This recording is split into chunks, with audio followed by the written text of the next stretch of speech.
जय राधा माधव कुंज बिहारी। जय राधा माधव कुंज बिहारी। जय गोपी जन वल्लभा गिरिवरधारी। जय गोपी जन वल्लभा गिरिवरधारी। यशोधनन्दन व्रज जनरञ्जन। यशोधनन्दन व्रज जनरञ्जन। यमुनतीरा वनचारी। यमुनतीरा वनचारी। जयुराधमाधव कुञ्ज बिहारी। जयुराधमाधव कुञ्ज बिहारी। हरे कृष्णा कृष्ण कृष्ण हरे हरे। हरे राम राम राम हरे हरे। हरे कृष्ण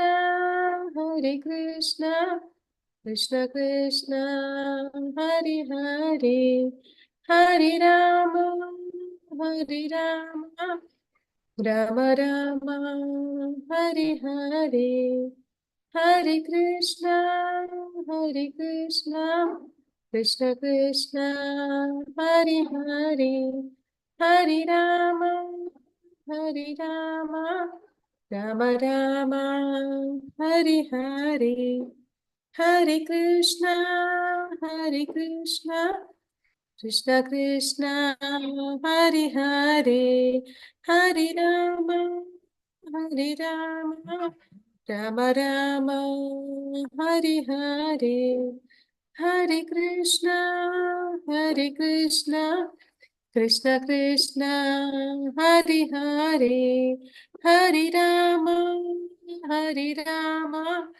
राम राम हरे हरे। हरे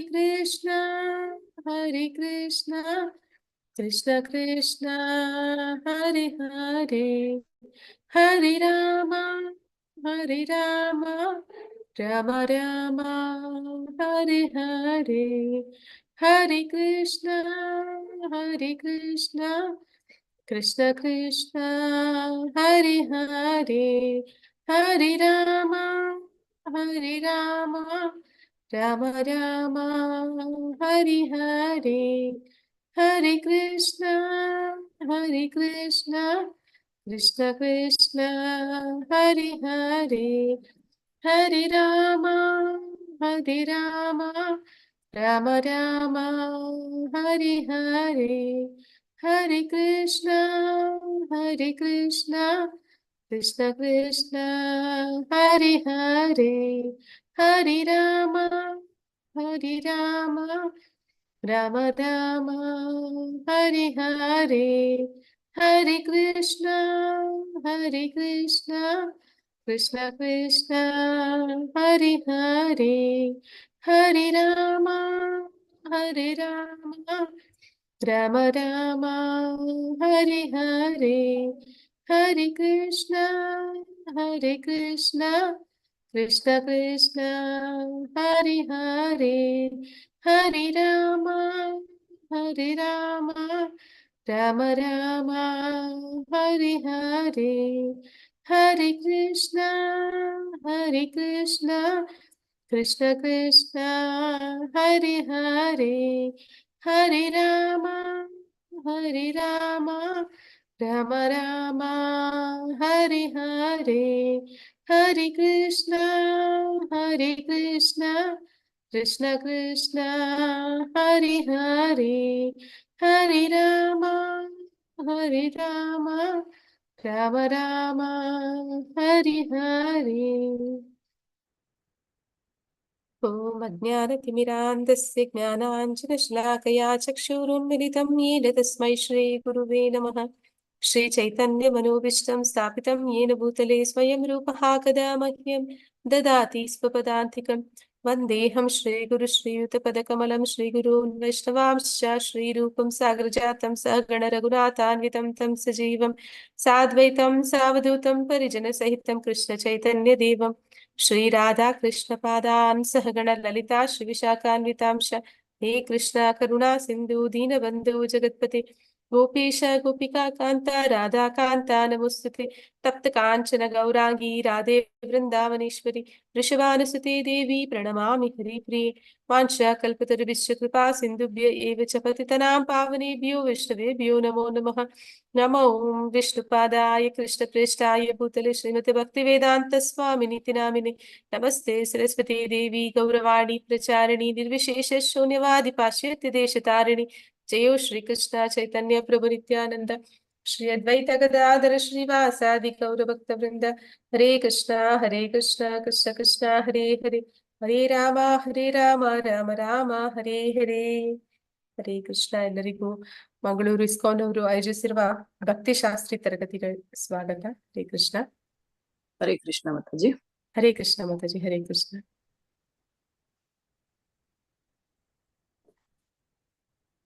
ಜೈ ಜೈ ಜೈ ರಾಧಾ ಗೋವಿಂದ್ ಕಿ ಜೈ, ಶ್ರೀಲ ಪ್ರಭುಪಾದ್ ಕಿ ಜೈ, ಗೌರನಿತಾಯಿ ಕಿ ಜೈ. ಹರೇ ಕೃಷ್ಣ. ಇವತ್ತು ನಾವು ತಿಳ್ಕೊಳ್ಳಿಕ್ಕಿರುವಂತದ್ದು ಘಟಕ 2, 2ನೇ ಯೂನಿಟ್ ಭಗವದ್ಗೀತೆಯ ಅಧ್ಯಾಯಗಳು. ಅದರಲ್ಲಿ ಪಾಠ 10ನೇ ಅಧ್ಯಾಯದಿಂದ ತಿಳ್ಕೊತಾ ಇದ್ವಿ. ಪಾಠ 6 ಅಧ್ಯಾಯ 10 ಮೊದಲ 11 ಶ್ಲೋಕಗಳ ಬಗ್ಗೆ ಇವತ್ತು ತಿಳ್ಕೊಳ್ಳಿಕ್ಕಿದ್ವಿ ಇವತ್ತಿನ ತರಗತಿಯಲ್ಲಿ. ಹರೇ ಕೃಷ್ಣ. ಆಶ್ರಯ ಗೋಪಿದೇವಿ ಮಾತಾಜಿ ಹ್ಯಾಂಡ್ ರೈಸ್ ಮಾಡಿದೀರಾ? ಹರೇ ಕೃಷ್ಣ.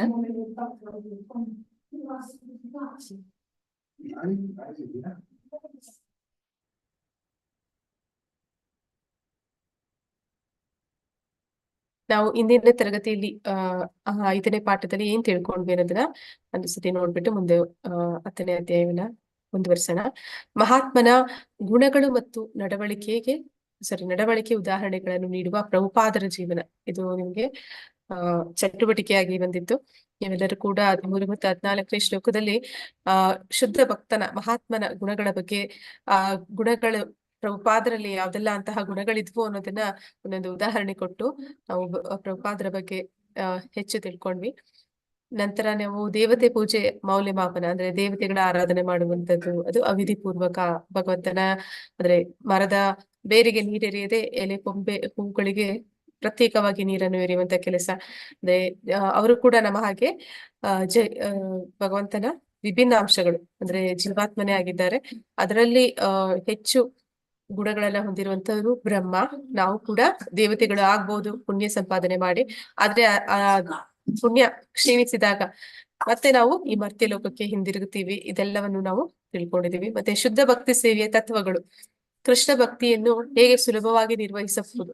ಅಂದ್ರೆ ಕೃಷ್ಣ ಭಕ್ತಿ ಅನ್ನುವಂಥದ್ದು ಅದು ಸುಸುಖಂ, ಅಂದ್ರೆ ತುಂಬಾ ಆನಂದದಿಂದ ಸಂತೋಷವಾಗಿ ಯಾರು ಬೇಕಾದ್ರೂ ಭಕ್ತಿನ ಮಾಡಬಹುದು. ಮಕ್ಕಳು, ಹೆಂಗಸರು, ವೃದ್ಧರು, ಯಾರು ಬೇಕಾದ್ರೂ ಭಕ್ತಿಯಲ್ಲಿ ತೊಡಗಬಹುದು. ಯಾವುದೇ ಕಾಡಿಗೆ ಹೋಗಿ ತಪಸ್ಸನ್ನ ಮಾಡ್ಬೇಕು, ಏಕಾಂತದಲ್ಲಿ ಇರಬೇಕು, ತುಂಬಾ ಶ್ರಮ ಪಡುವಂತದ್ದು ಏನು ಇಲ್ಲ. ಅಂದ್ರೆ ಗುರುಗಳ ಮುಂದೆ ಕೂತು ಶ್ರದ್ಧೆಯಿಂದ ಕೇಳಿದರೆ ಸಾಕು. ಭಗವಂತನನ್ನ ಉಳಿಸ್ಕೊಳ್ಳಿಕ್ಕೆ ನಾವೇನು ಅಷ್ಟೈಶ್ವರ್ಯಗಳನ್ನ ಕೊಡ್ಬೇಕಾಗಿಲ್ಲ. ಎಂತಹ ಬಡವರೇ ಆಗಿದ್ರು ಕೂಡ ಒಂದು ಲೋಟ ನೀರಿಗೆ ತುಳಸಿ ಎಲೆಯನ್ನ ಅರ್ಪಿಸಿದ್ರೆ ಸಾಕು. ಅಂದ್ರೆ ಭಗವಂತ ಅವನು ಭಾವಗ್ರಹಿ ಜನಾರ್ದನ, ಅವನದನ್ನ ಸಂತೋಷವಾಗಿ ಸ್ವೀಕಾರ ಮಾಡ್ತಾನೆ. ಹೀಗೆ ಭಕ್ತಿ ಅನ್ನುವಂಥದ್ದು ತುಂಬಾ ಸುಲಭವಾದ್ದು ಅನ್ನೋದನ್ನ ನಾವು ತಿಳ್ಕೊಂಡ್ವಿ. ಕೃಷ್ಣನ ಹೇಳ್ವಿಕೆಯ ಅನ್ವಯ ಸಾಧುರೇವ, ಅಂದ್ರೆ ಯಾವ ವ್ಯಕ್ತಿ ಅವನು ಹಿಂದೆ ಎಂತದೇ ಒಂದು ಮಹಾಕ್ರೂರಿ ಅಥವಾ ಅಸುರ ಏನೇ ಆಗಿರ್ಬೋದು ಅವನು, ಆದ್ರೆ ಅವನು ಭಕ್ತಿಗೆ ಬಂದ ಅಂತಂದ್ರೆ ಅವನನ್ನ ಸಾಧು ಅಂತಲೇ ಪರಿಗಣಿಸ್ಬೇಕು ಅನ್ನೋದನ್ನ ತಿಳ್ಕೊಂಡ್ವಿ. ಅಂದ್ರೆ ಈ ಜಗಾಯ್ ಮದ ಇರ್ಬೋದು ಅಥವಾ ಅಜಾಮಿಳ, ಅವನು ಪತನ ಹೊಂದುತ್ತಾನೆ, ಮತ್ತೆ ಅವನು ಭಕ್ತಿಗೆ ಬರ್ತಾನೆ. ಹೀಗೆ ಅವನು ಭಕ್ತಿ ಮಾರ್ಗದಲ್ಲಿ ಬರುವುದಕ್ಕೆ ಮೊದಲಾಗಿರ್ಲಿ ಅಥವಾ ಭಕ್ತಿ ಮಾರ್ಗದಲ್ಲಿ ಇರುವಾಗ್ಲೂ ಕೂಡ ಪತನ ಅನ್ನೋದು ಆದ್ರೂ ಕೂಡ ಅವನು ಸರಿಯಾದ ಮಾರ್ಗದಲ್ಲಿ ಮತ್ತೆ ಭಕ್ತಿಗೆ ಬಂದ ಅಂತಂದ್ರೆ ಅವನನ್ನ ಸಾಧು ಅಂತಲೇ ಪರಿಗಣಿಸ್ಬೇಕು ಅಂತೇಳಿ ತಿಳ್ಕೊಂಡ್ವಿ. ನಂತರ ಭಗವದ್ಗೀತೆಯ ಸಾರ, ಮದ್ಗದ ಮತ್ಕಥಾ ಪ್ರಾಣ ಸಂತಶ್ಯ. ಅಂದ್ರೆ ಭಗವಂತನಿಗೆ ಹೇಗೆ ನಾವು ಯಾವಾಗ ನಾವು ಭಗವಂತನ ಎಲ್ಲಾ ವಿಷಯಗಳನ್ನ ತಿಳ್ಕೊತೀವಿ, ಆಗ ಅವನಿಗೆ ಆ ನಾವು ಶರಣಾಗ್ತೀವಿ. ಶರಣಾಗಿ ಭಗವಂತನ ಸೇವೆಯಲ್ಲಿ ತೊಡಗ್ತೀವಿ, ಭಗವಂತನ ಆರಾಧನೆಯಲ್ಲಿ ತೊಡಗ್ತೀವಿ, ಅವನ ವಿಷಯಗಳನ್ನ ಹೆಚ್ಚು ಹೆಚ್ಚು ಕೇಳ್ತೀವಿ, ಮತ್ತೊಬ್ಬರ ಜೊತೆ ಅದನ್ನೇ ಹೇಳ್ತೀವಿ. ಇದೆಲ್ಲವೂ ಕೂಡ ಭಗವದ್ಗೀತೆಯ ಸಾರ. 9.34 ಆ ಶ್ಲೋಕ ಭಗವದ್ಗೀತೆಯ ಸಾರ. ಇದರ ಬಗ್ಗೆನೂ ಕೂಡ ಕೊನೆಯ ಶ್ಲೋಕ ತಿಳ್ಕೊಂಡಿದ್ದೀವಿ. ಇವತ್ತು 10ನೇ ಅಧ್ಯಾಯ.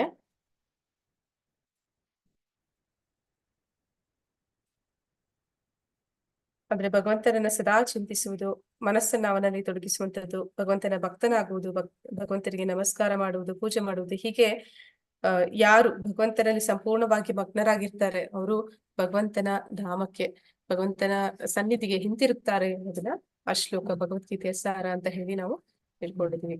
ಇವತ್ತು ವಿಭೂತಿ ವಿಸ್ತಾರ ಯೋಗ 10ನೇ ಅಧ್ಯಾಯದಲ್ಲಿ ಭಗವಂತ ಹೇಳ್ತಾನೆ, ನಾನು ನಿನಗಾಗಿ ಇನ್ನೂ ಹೇಳುತ್ತೇನೆ. ಅಂದ್ರೆ ಭಗವಂತ ತನ್ನ ಭಕ್ತನಿಗೆ ಇನ್ನಷ್ಟು ಮತ್ತಷ್ಟು ಅವನ ರಹಸ್ಯವಾದ ವಿಷಯಗಳನ್ನ ಹೇಳಲಿಕ್ಕೆ ಅವನು ಬಯಸ್ತಾನೆ. ನಾನು ಆಗಲೇ ವಿವರಿಸಿರುವ ಜ್ಞಾನಕ್ಕಿಂತ ಇನ್ನೂ ಉತ್ತಮವಾದ ಜ್ಞಾನವನ್ನು ನಿನಗೆ ನೀಡುತ್ತೇನೆ. ಆದ್ರೆ ಇಲ್ಲಿ ಪರಮಾತ್ಮ ಇದನ್ನೆಲ್ಲ ಈಗಾಗ್ಲೇ ನಾವು ನೋಡ್ತೀವಿ 4ನೇ ಅಧ್ಯಾಯದಲ್ಲಿ ಪರಂಪರೆ, ಅಧಿಕೃತ ಗುರು ಶಿಷ್ಯ ಪರಂಪರೆಯಲ್ಲಿ ಅವನು ಈಗಾಗ್ಲೇ ಸೂರ್ಯದೇವನಿಗೆ ಹೇಳಿದ್ದಾನೆ. ಅದನ್ನೇ ಈಗ ಅರ್ಜುನನಿಗೆ ತಿಳಿಸ್ತಾ ಇದ್ದಾನೆ. ಯಾಕೆ ಅಂತಂದ್ರೆ ಅದು ಆ ಕೊಂಡಿ ಅದು ಕಳಚಿ ಹೋಗಿದೆ. ಅಂದ್ರೆ ಗುರು ಶಿಷ್ಯ ಪರಂಪರೆ ಅನ್ನೋದು ಅದು ಎಲ್ಲೋ ಒಂದು ಕಡೆ ಅದು ನಿಂತು ಹೋಗಿದೆ. ಅದ ಕಾರಣ ಈಗ ಅರ್ಜುನನಿಗೆ ತಿಳಿಸ್ತಾ ಇದ್ದಾನೆ. ಅರ್ಜುನನೇ ಅವನ ಶುದ್ಧ ಭಕ್ತನಾದ ಕಾರಣ, ಅವನ ಸಖನಾದ ಕಾರಣ ಅವನು ಈ ಜ್ಞಾನವನ್ನ ಅವನಿಗೆ ಇನ್ನಷ್ಟು ಮತ್ತಷ್ಟು ತಿಳಿಸ್ತೀನಿ ಅಂತ ಹೇಳ್ತಿದ್ದಾನೆ. ಅಂದ್ರೆ ಇಲ್ಲಿ ವಿಭೂತಿ ಯೋಗ ಅಂತಂದ್ರೆ ಭಗವಂತನ ಐಶ್ವರ್ಯಗಳ ಬಗ್ಗೆ ನಾವು ತಿಳ್ಕೊಳ್ಳುವಂಥದ್ದು. ಅಂದ್ರೆ ನಾವು 7ನೇ ಅಧ್ಯಾಯದಲ್ಲಿ ಈಗಾಗ್ಲೇ ಭಗವಂತನ ಆಧ್ಯಾತ್ಮಿಕ ಜಗತ್ತು, ಭೌತಿಕ ಜಗತ್ತು, ಮತ್ತೆ ಈ ಭೌತಿಕ ಜಗತ್ತಿನಲ್ಲಿ ಅವನು ಹೇಗೆ ಎಲ್ಲದಕ್ಕೂ ಮೂಲ ಅನ್ನುವಂಥದ್ದು, ಆಧ್ಯಾತ್ಮಿಕ ಜಗತ್ತಿಗೂ ಭೌತಿಕ ಜಗತ್ತಿಗೂ ಎರಡಕ್ಕೂ ಪರಮಾತ್ಮ ಅವನ ಮೂಲ, ಮತ್ತೆ ಎಲ್ಲದರಲ್ಲೂ ಕೂಡ ಅವನು ಯಾವ ರೂಪದಲ್ಲಿ ಯಾವ ರೀತಿ ಇದ್ದಾನೆ ಅನ್ನೋದೆಲ್ಲ ನಾವು ತಿಳ್ಕೊಂಡಿದ್ವಿ. ಅದನ್ನೇ ಇಲ್ಲಿ 10ನೇ ಅಧ್ಯಾಯದಲ್ಲಿ ಇನ್ನಷ್ಟು ಮತ್ತಷ್ಟು ಹೆಚ್ಚು ಹೆಚ್ಚು ನಾವು ತಿಳಿಲಿಕ್ಕೆ ಹೋಗ್ತಾ ಇದೀವಿ. ವಿಭೂತಿ ಅಂದ್ರೆ ಅವನ ಐಶ್ವರ್ಯಗಳು.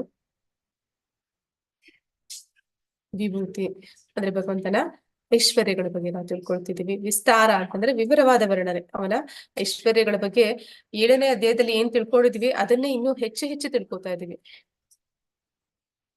ದೇವೋತ್ತಮ ಪರಮ ಕೃಷ್ಣನ ಐಶ್ವರ್ಯದ ಬಗ್ಗೆ. ಕೃಷ್ಣನು ಈ ಭೂಮಿಯ ಮೇಲೆ ಇರುವಾಗ ಅವನು ಎಲ್ಲಾ 6 ಐಶ್ವರ್ಯಗಳನ್ನು ಪ್ರದರ್ಶಿಸಿದನು. ಅಂದ್ರೆ ಪರಮಾತ್ಮ ಅವನನ್ನ ಪರಾಶರ ಮುನಿಗಳು ಏನಂತ ಕರೀತಾರೆ ಅಂದ್ರೆ ಭಗವಾನ್ ಅಂತ ಕರೀತಾರೆ. ಭಗವಾನ್ ಅಂತಂದ್ರೆ ಅವನಲ್ಲಿ ಈ 6 ಗುಣಗಳು ಸಂಪೂರ್ಣವಾಗಿ ಪರಿಪೂರ್ಣವಾಗಿ ಇದೆ ಅಂತ. ಅವನ ಸೌಂದರ್ಯ, ಅವನ ಶಕ್ತಿ, ಅವನ ಕೀರ್ತಿ, ಅವನ ಐಶ್ವರ್ಯ, ಮತ್ತೆ ಅವನ ಕೃಷ್ಣ ಧ್ಯಾನ ಮಾತಾಜಿ ತ್ಯಾಗ, ವೈರಾಗ್ಯ, ಇವೆಲ್ಲವೂ ಕೂಡ ಅವನಲ್ಲಿ ಪರಿಪೂರ್ಣವಾಗಿರೋದ್ರಿಂದ ಅವನನ್ನ ಭಗವಾನ್ ಅಂತ ಕರಿತೀವಿ. ಆದ್ರೆ ಪರಮಾತ್ಮ ಅನೇಕ ಬಾರಿ ಭೂಮಿ ಮೇಲೆ ಪತಿತರನ್ನ ಉದ್ಧಾರ ಮಾಡೋದಕ್ಕೆ ಅವತರಿಸಿ ಬರ್ತಾನೆ. ಆದ್ರೆ ಎಲ್ಲಾ ಸತಿನೂ ಅವನು ಈ ರೀತಿ ಅವನು ಯಥಾರ್ಥವಾಗಿ ಅಂದ್ರೆ ಅವನು ಹೇಗಿದ್ದಾನೆ ಧಾಮದಲ್ಲಿ ಅದೇ ರೀತಿ ಅವನು ಬರೋದಿಲ್ಲ. ಅಂದ್ರೆ ಯಾವ್ದಾದ್ರು ಒಂದು ವಿಚಾರದಲ್ಲಿ ಅವನು ಹೆಚ್ಚು ಒತ್ತನ್ನು ಕೊಟ್ಟಿರ್ತಾನೆ. ಅಂದ್ರೆ ಈ ರೀತಿ ಅವನ ಎಲ್ಲಾ ಐಶ್ವರ್ಯಗಳು ಪ್ರದರ್ಶಿಸಿದ್ದು ಅದು ಕೃಷ್ಣನಾಗಿ ಅವನು ಅಂದ್ರೆ ತಾನು ಹೇಗಿದ್ದಾನೆ ಅದೇ ರೀತಿ ಅವನು ಬಂದಾಗ ಮಾತ್ರ. ಇದಕ್ಕೂ ಮೊದಲು ಅವನು ರಾಮನಾಗಿ ಬುದ್ಧನಾಗಿ ಬಂದಾಗ ಯಾವ್ದಾದ್ರು ಒಂದು ವಿಷಯದ ಬಗ್ಗೆ, ಒಂದು ವಿಚಾರದ ಬಗ್ಗೆ ಹೆಚ್ಚಾಗಿ ತಿಳಿಸ್ಕೊಡ್ಲಿಕ್ಕೆ ಬರ್ತಾನೆ. ಆದ್ರೆ ಈಗ ಕೃಷ್ಣನಾಗಿ ಬಂದಾಗ ಅವನಲ್ಲಿ ಎಲ್ಲಾ ಐಶ್ವರ್ಯಗಳು ಅವನ ಜೊತೆಲಿ ಬರುತ್ತೆ. ಅದನ್ನ ನಾವು ತಿಳಿಲಿಕ್ಕೆ ಸಾಧ್ಯ ಆಗುತ್ತೆ. ಆದ್ದರಿಂದ ಇಲ್ಲಿ ವ್ಯಾಸರ ತಂದೆ ಪರಾಶರ ಮುನಿಗಳು ಅವರನ್ನ ಭಗವಾನ್ ಅಂತ ಕರೀತಾರೆ. ನಮೇವಿದು ಸುರಾಗಣ ಪ್ರಭವಂ ನಾ ಮಹರ್ಷಯ. ದೇವತೆಗಳಾಗಲಿ ಮಹರ್ಷಿಗಳಾಗಲಿ ನನ್ನ ಮೂಲವನ್ನ ಆಗಲಿ ಸಿರಿಯನ್ನಾಗಲಿ ಅರಿಯರು. ಅಂದ್ರೆ ದೇವತೆಗಳು ಅಥವಾ ಮಹರ್ಷಿಗಳು ಭಗವಂತನನ್ನ ಸಂಪೂರ್ಣವಾಗಿ ಅರ್ಥ ಮಾಡ್ಕೊಳ್ಳಿಕ್ಕೆ ಸಾಧ್ಯ ಇಲ್ಲ. ಯಾಕೆ ಅಂತಂದ್ರೆ ದೇವತೆಗಳಾಗ್ಲಿ ಮಹರ್ಷಿಗಳಾಗ್ಲಿ ಎಲ್ಲವೂ ಕೂಡ ಭಗವಂತನಿಂದ ಬಂದಂಥದ್ದು. ಅಂದ್ರೆ ಕೃಷ್ಣ ಪರಮಃ ಕೃಷ್ಣ ಸಚ್ಚಿದಾನಂದ ವಿಗ್ರಹ ಅನಾದಿರಾದಿ ಗೋವಿಂದ ಸರ್ವ ಕಾರಣ ಕಾರಣಂ. ಆದಿ ಅಂದ್ರೆ ಅವನಿಗೆ ಮೊದಲು ಯಾರೂ ಇಲ್ಲ, ಅವನೇ ಎಲ್ಲದಕ್ಕೂ ಮೂಲ, ಅವನೇ ಎಲ್ಲದಕ್ಕೂ ಮೊದಲಿಗ. ಆದ ಕಾರಣ ಭಗವಂತ ಎಲ್ಲದಕ್ಕೂ ಮೂಲ ಆಗಿದ್ದಾನೆ. ಅಂದ್ರೆ ದೇವತೆಗಳಿರ್ಬೋದು, ಮಹರ್ಷಿಗಳಿರ್ಬೋದು, ಎಲ್ಲರೂ ಕೂಡ ಭಗವಂತನಿಂದ ಬಂದಂತವ್ರು. ಭಗವಂತ ನಾವು ನೋಡಿದ್ವಿ ಸೃಷ್ಟಿಯ ಸಂದರ್ಭದಲ್ಲಿ ಕೃಷ್ಣನಿಂದ ಬಲರಾಮನಿಂದ ಬರುವಂತದ್ದು 4 ಅವತಾರಗಳು. ಅಂದ್ರೆ ವಸುದೇವ, ಸಂಕರ್ಷಣ, ಪ್ರದ್ಯುಮ್ನ, ಅನಿರುದ್ಧ. ನಂತರ ಸಂಕರ್ಷಣನಿಂದ ಬರುವಂತದ್ದು ಆ ನಾರಾಯಣನಿಂದ ಮತ್ತೆ 4 ಅವತಾರಗಳು: ವಸುದೇವ, ಸಂಕರ್ಷಣ, ಪ್ರದ್ಯುಮ್ನ, ಅನಿರುದ್ಧ. ಸಂಕರ್ಷಣನಿಂದ ಬರುವಂತದ್ದು ಮಹಾವಿಷ್ಣು ಅಂದ್ರೆ ಕಾರಣೋದಕಶಾಯಿ ವಿಷ್ಣುವಿನಿಂದ ಗರ್ಭೋದಕಶಾಯಿ ವಿಷ್ಣುವಿನಿಂದ ಕ್ಷೀರೋದಕಶಾಯಿ ವಿಷ್ಣು. ಹೀಗೆ ಅವನ ಸ್ವಾಂಶ ವಿಸ್ತರಣೆಗಳು ಈ ರೀತಿ ವಿಸ್ತರಣೆಗಳಾಗ್ತಾ ಗರ್ಭೋದಕಶಾಯಿ ವಿಷ್ಣುವಿನ ಹೊಕ್ಕಳ ಬಳ್ಳಿಯಿಂದ ಬಂದಿರುವಂತದ್ದು ಬ್ರಹ್ಮನಿಂದ ಸೃಷ್ಟಿಯಾದಂತದ್ದು. ನಂತರ ಬರುವಂತಹ ಮಹರ್ಷಿಗಳು ಅಂದ್ರೆ 4 ಕುಮಾರರು ಮತ್ತೆ ಪ್ರಜಾಪತಿಗಳು, ಇವರೆಲ್ಲರೂ ಕೂಡ ಬ್ರಹ್ಮನಿಂದ ಬರ್ತಾರೆ. ಹೀಗೆ ದೇವತೆಗಳು ಎಲ್ಲದಕ್ಕೂ ಮೂಲ ಅದು ದೇವೋತ್ತಮ ಪರಮಪುರುಷ. ಆದ್ರೂ ಕೂಡ ಅವ್ರು ಯಾರು ಭಗವಂತನ ಅರ್ಥ ಮಾಡ್ಕೊಳಿಕ್ಕೆ ಆಗೋದಿಲ್ಲ. ಯಾಕೆ ಅಂತಂದ್ರೆ ದೇವತೆಗಳು ಹಲವು ಬಾರಿ ಭಗವಂತನ ಸಂಪರ್ಕಕ್ಕೆ ಬಂದ್ರು ಕೂಡ ಅವನನ್ನ ಸಂಪೂರ್ಣವಾಗಿ ಅರ್ಥ ಮಾಡ್ಕೊಳಕ್ಕೆ ಅವರಿಂದನೂ ಸಾಧ್ಯ ಆಗೋದಿಲ್ಲ. ಮಹರ್ಷಿಗಳು ಅವರು ಅನೇಕ ತಪಸ್ಸುಗಳನ್ನೆಲ್ಲ ಆಚರಣೆ ಮಾಡ್ತಾರೆ. ಅಂದ್ರೆ ಅವರು ತಪಸ್ಸನ್ನ ಎಷ್ಟೋ ಯುಗಗಳವರೆಗೂ ಮಾಡ್ತಾರೆ. ಆದ್ರೂ ಕೂಡ ಭಗವಂತನ ಭಗವಂತನನ್ನಾಗ್ಲಿ ಅವನ ಐಶ್ವರ್ಯವನ್ನಾಗ್ಲಿ ಪರಿಪೂರ್ಣವಾಗಿ ಅವರಿಂದ ತಿಳ್ಕೊಳ್ಳಿಕ್ಕೆ ಸಾಧ್ಯ ಆಗೋದಿಲ್ಲ. ಅಂದ್ರೆ ನಾವು ಇದರಿಂದ ಏನ್ ಅರ್ಥ ಮಾಡ್ಕೋಬೇಕಂದ್ರೆ, ಪುಣ್ಯ ಸಂಪಾದನೆ ಮಾಡಿ, ಯಾಗ ಯಜ್ಞಗಳನ್ನ ಮಾಡಿ, ತಪಸ್ಸನ್ನ ಮಾಡಿ ಭಗವಂತನನ್ನ ತಿಳ್ಕೊಳ್ಳಿಕ್ಕೆ ಸಾಧ್ಯ ಇಲ್ಲ. ಆದ್ರೆ ಮತ್ತೆ ನಾವು ಭಗವಂತನನ್ನ ಹೇಗೆ ತಿಳ್ಕೊಳ್ಳಿಕ್ಕೆ ಸಾಧ್ಯ ಅನ್ನೋದನ್ನ ಇಲ್ಲಿ ಹೇಳ್ತಾ ಇದ್ದಾರೆ. ಆಶ್ರಯ ಗೋಪಿದೇವಿ ದಾಸನಕಜಿ ಓದ್ತೀರಾ? ಹರೇ ಕೃಷ್ಣ. ಹರೇ ಕೃಷ್ಣ. ಹರೇ ಕೃಷ್ಣ. ಅವನು ದೇವತೆಗಳಿಗೆ ಮಹಾನ್ ಋಷಿಗಳಿಗೆ ಸಹ ತಿಳಿದಿಲ್ಲವಾದರೂ ಅವನು ನಿಮ್ಮ ಮನೆಯಲ್ಲಿ ನಿಮಗೆ ತಿಳಿದಿರಬಹುದು. ಜಿತೋ ಅಪಿ ಅಸಿ. ಅವನು ಅಜೇಯನಾಗಿದ್ದರೂ ನೀವು ಈ ಪ್ರಕ್ರಿಯೆಯನ್ನು ಅಳವಡಿಸಿಕೊಂಡರೆ, ಏಕೆಂದರೆ ಮಾನವ ಸಮಾಜದವರಾದ ನಮಗಿಂತ ಶ್ರೇಷ್ಠರಾದ ದೇವತೆಗಳು, ಸುರಗಣರು ಅವರು ತಿಳಿಯಲಾರರು. ಹರೇ ಕೃಷ್ಣ. ಧನ್ಯವಾದಗಳು ಮಾತಾಜಿ. ಹರೇ ಕೃಷ್ಣ. ಅಂದ್ರೆ ಇಲ್ಲಿ ದೇವತೆಗಳು ಮಹಾ ಋಷಿಗಳು ಸಹ ಭಗವಂತನನ್ನ ತಿಳಿದಿಲ್ಲ ಅಂತಂದ್ರೆ ನಾವು ಪುಣ್ಯ ಸಂಪಾದನೆ ಮಾಡಿ ದೇವತೆಗಳಾಗ್ತಾರೆ, ತಪಸ್ಸುಗಳನ್ನ ಮಾಡಿ ಋಷಿಗಳನ್ನಿಸ್ಕೋತಾರೆ. ಇದೆಲ್ಲ ನಾವು ಏನೇ ಮಾಡಿರ್ಬೋದು, ಅಂದ್ರೆ ವೇದಗಳನ್ನ ಅಧ್ಯಯನ ಮಾಡ್ಬೋದು, ಜ್ಞಾನವನ್ನು ಪಡ್ಕೋಬಹುದು. ಆದ್ರೂ ಕೂಡ ಭಗವಂತನನ್ನ ಪರಿಪೂರ್ಣವಾಗಿ ತಿಳಿಲಿಕ್ಕೆ ಸಾಧ್ಯ ಇಲ್ಲ ಅಂತ ಹೇಳಿ ಹೇಳ್ತಾ ಇದ್ದಾರೆ. ಅಜಿತ ಅಂತಂದ್ರೆ ಭಗವಂತನನ್ನ ಗೆಲ್ಲುವಂಥದ್ದು, ಯಾರಿಂದಲೂ ಕೂಡ ಅವನನ್ನ ಜಯಿಸೋದಿಕ್ಕೆ ಸಾಧ್ಯ ಇಲ್ಲ, ಅವನು ಅಜಿತ. ಆದ್ರೆ ಅವನನ್ನ ಯಾರು ಜಯಿಸೋದಿಕ್ಕೆ ಸಾಧ್ಯ ಅಂತಂದ್ರೆ ಹರೇ ಕೃಷ್ಣ ಹೇಳ್ತೀರಾ, ಯಾರು ಭಗವಂತನನ್ನ ಜಯಿಸೋದಿಕ್ಕೆ ಸಾಧ್ಯ? ಭಕ್ತರು ಧನ್ಯವಾದಗಳು. ಉದಾಹರಣೆ ಕೊಡಿ ಮತ್ತೆ. ಪ್ರಹ್ಲಾದ್ ಮಹಾರಾಜ್ ಮಾತಾಜಿ,